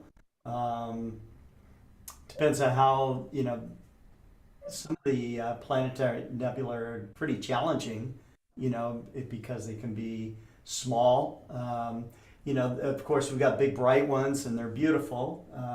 And if you go really big, you know, like if you're using like one of Norman Fulham's 30-inch or larger reflectors, you're going to see color. Visually, you're going to see color. And planetary nebula are fun to look at in that way. The ones I showed, the M57 and the Ring and the Dumbbell Nebula, yeah, those are easily seen in an 8-inch Schmidt-Cassegrain, or even a 6-inch for that matter. Of course. That's yeah, right. but the more power you can have an aperture is good. But, you know, the cutoff is the atmosphere. At some point, you can't use it because the atmosphere is too unsteady. So that's why I recommend you should get like 10 telescopes. And that way you have one for every occasion. And then if you have to roll out a bigger one because somebody out imaged you, you have to bring out the big dogs. Then you get into the Norman scope. I don't know if I could move. Yeah, well, yeah. You're strong enough, but no. I saw the guy with the 40-inch. It's like they look like ants moving a big sugar cube, you know, they're trying to get it over. And that's a big scope. The 42, have you seen it? It's wooden. I have not. Well, I've seen big wooden Dobsonians. That's true. Yeah. Well, Norman's are wood too. And Norman scopes, of course, you know, I've seen illustrations of them. I've seen photographs of one or two 50-inch telescopes that he did, which are incredible.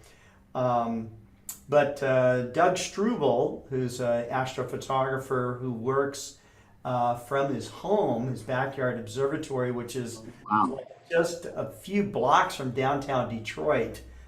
He does an amazing planetary work with his, I'm proud to say, ED 165 scientific telescope, which is what you have there, John. So, right. I was gonna, I got to get back the picture. This is coming together a little different than what I put together. Hopefully, I have the picture of your scope with me, and then the picture I got at the last eclipse, and that's it right there. This is what amazes me is, wow, look at that. When I look through that scope, you know, and I used a polarizing filter, and I used a wedge, a Herschel wedge. So you still, even though you have a Herschel wedge, you want to filter it. Yeah. And the polarizing filter works extremely well on lunar, planetary, and solar. It just cuts out, and it's like sunglasses, you know? Yeah. And then if you look, these sunspots were bigger than the Earth. This was the eclipse, actually, that we had a couple years back. It was partial here. Look at the falcula and just the granularity of that. It looks like it's burning, right? The smoke. Yeah. That, I got to tell you, you know, I have these huge Dobsonians, and I have some of the finest mirror telescopes that took me a lifetime to collect, you know. And this one is one of my favorites because it's my lunar, planetary, solar, even open cluster and different nebulas.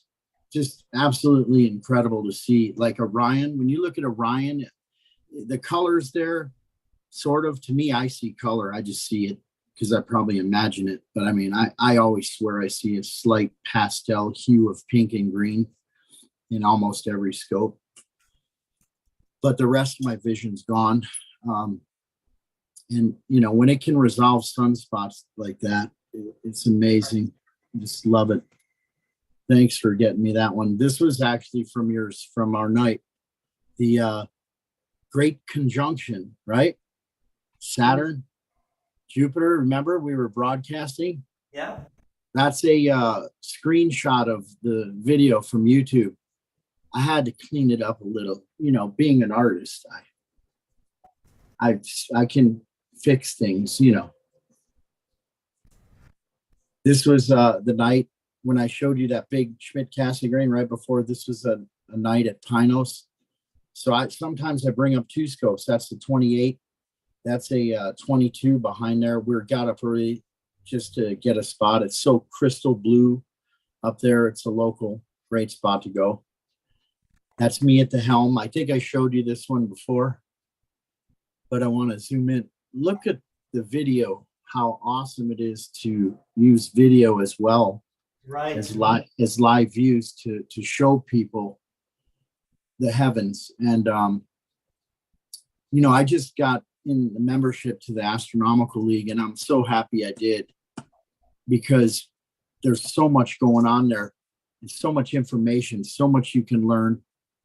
This is M64, another one from a few nights back, from that night, few months. Big summer star party, beautiful galaxy, spring galaxy, actually. M64, the black eye. This was from the video set. I'm making a necklace of this. It's like a peace sign, but this is 51.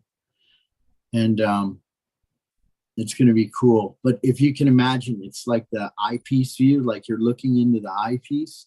Yeah.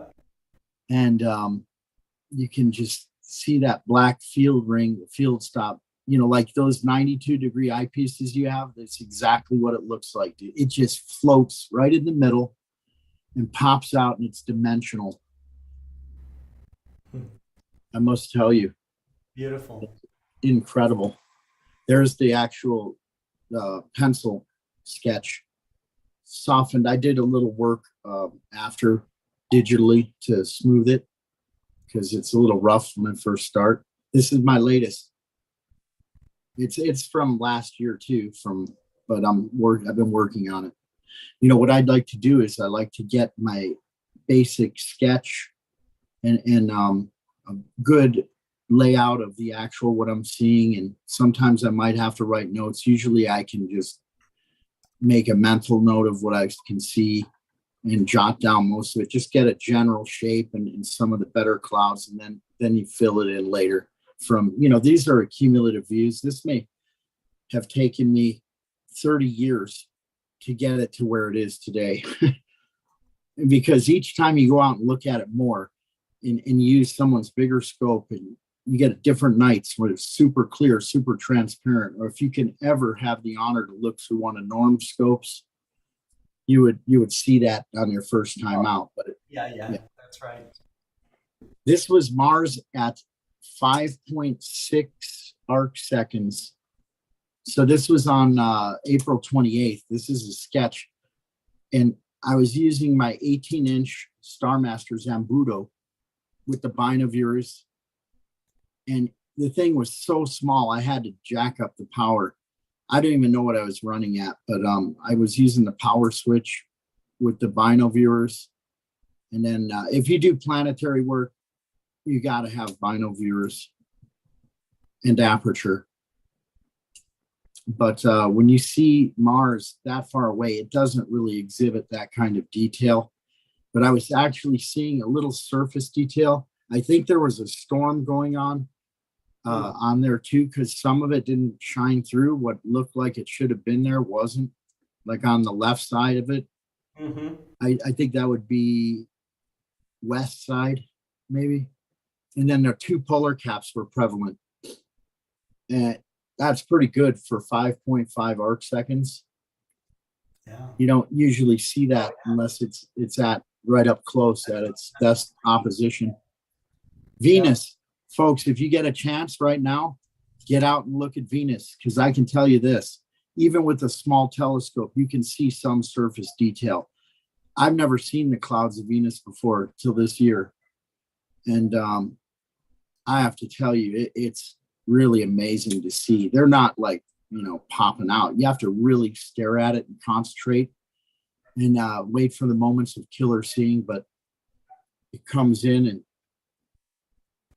you see a little faint in the center. Oh yeah. Yeah, that's what the league is good for information. Like there's so many great things in there about different objects and times to look and what's visible. I got this killer globular cluster handbook, and I'm excited to use it because there's stuff in there I've never seen. I thought I knew stuff, you know, but they've got a lot of great things to do, and it gets you active. You know, you become a better observer. You can really see a lot more when you practice and take the time. Even sketching it really makes a difference, but just getting out and spending time on an object, not just looking at it, go, oh, great, let's see. You have to really look and let your eyes adjust. And then you can see stuff you don't usually would see unless you take the time and really, it's a bit of a skill at first, but once you get it down, it's infectious. And it just is a wonderful hobby and great group of people. I'm so excited to get in there. I'm hoping I can do some outreach on their behalf. Well, I kind of already do with You're doing it right now. Yeah. Wow. Stoked.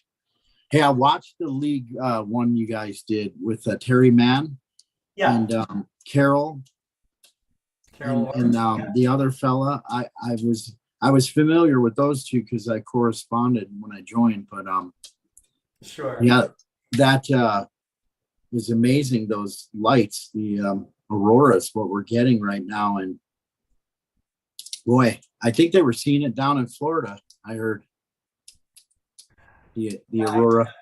I heard that too. And they did see aurora down in Southern California from Mount Wilson. So. Oh, really? Yep. Wow. I want to try one more. I don't know if I can get it in time.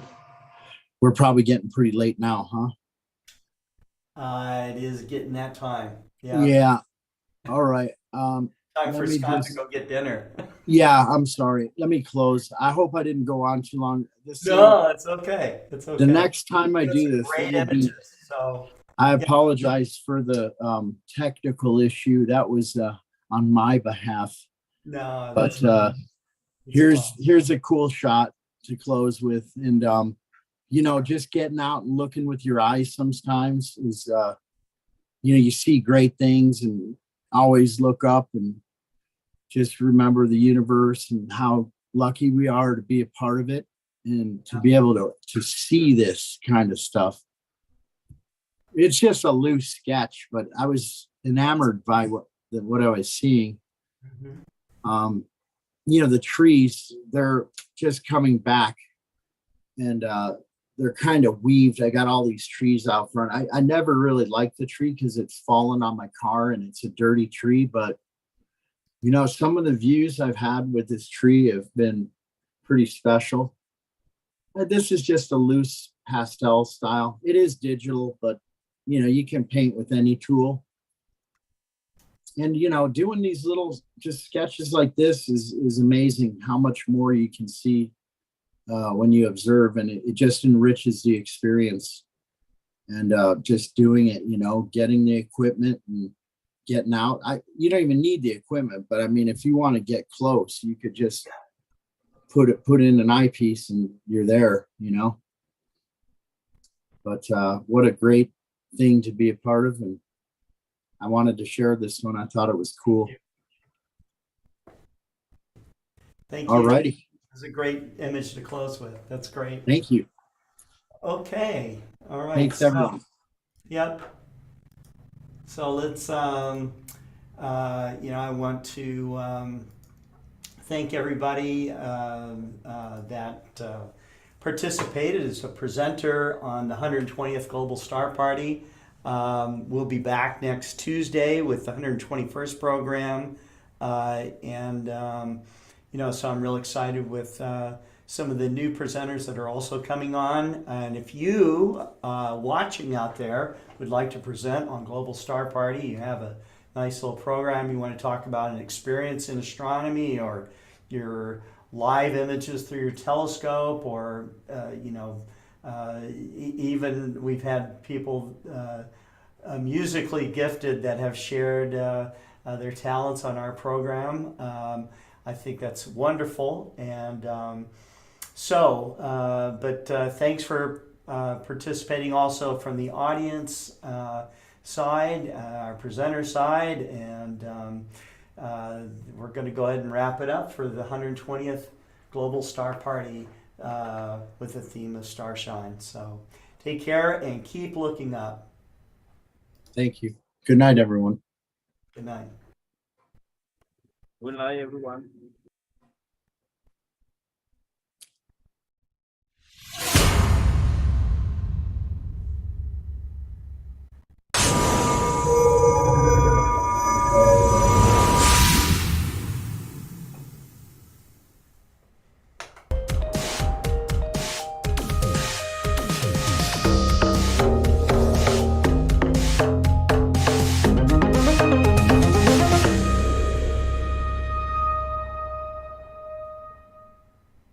Mm-hmm.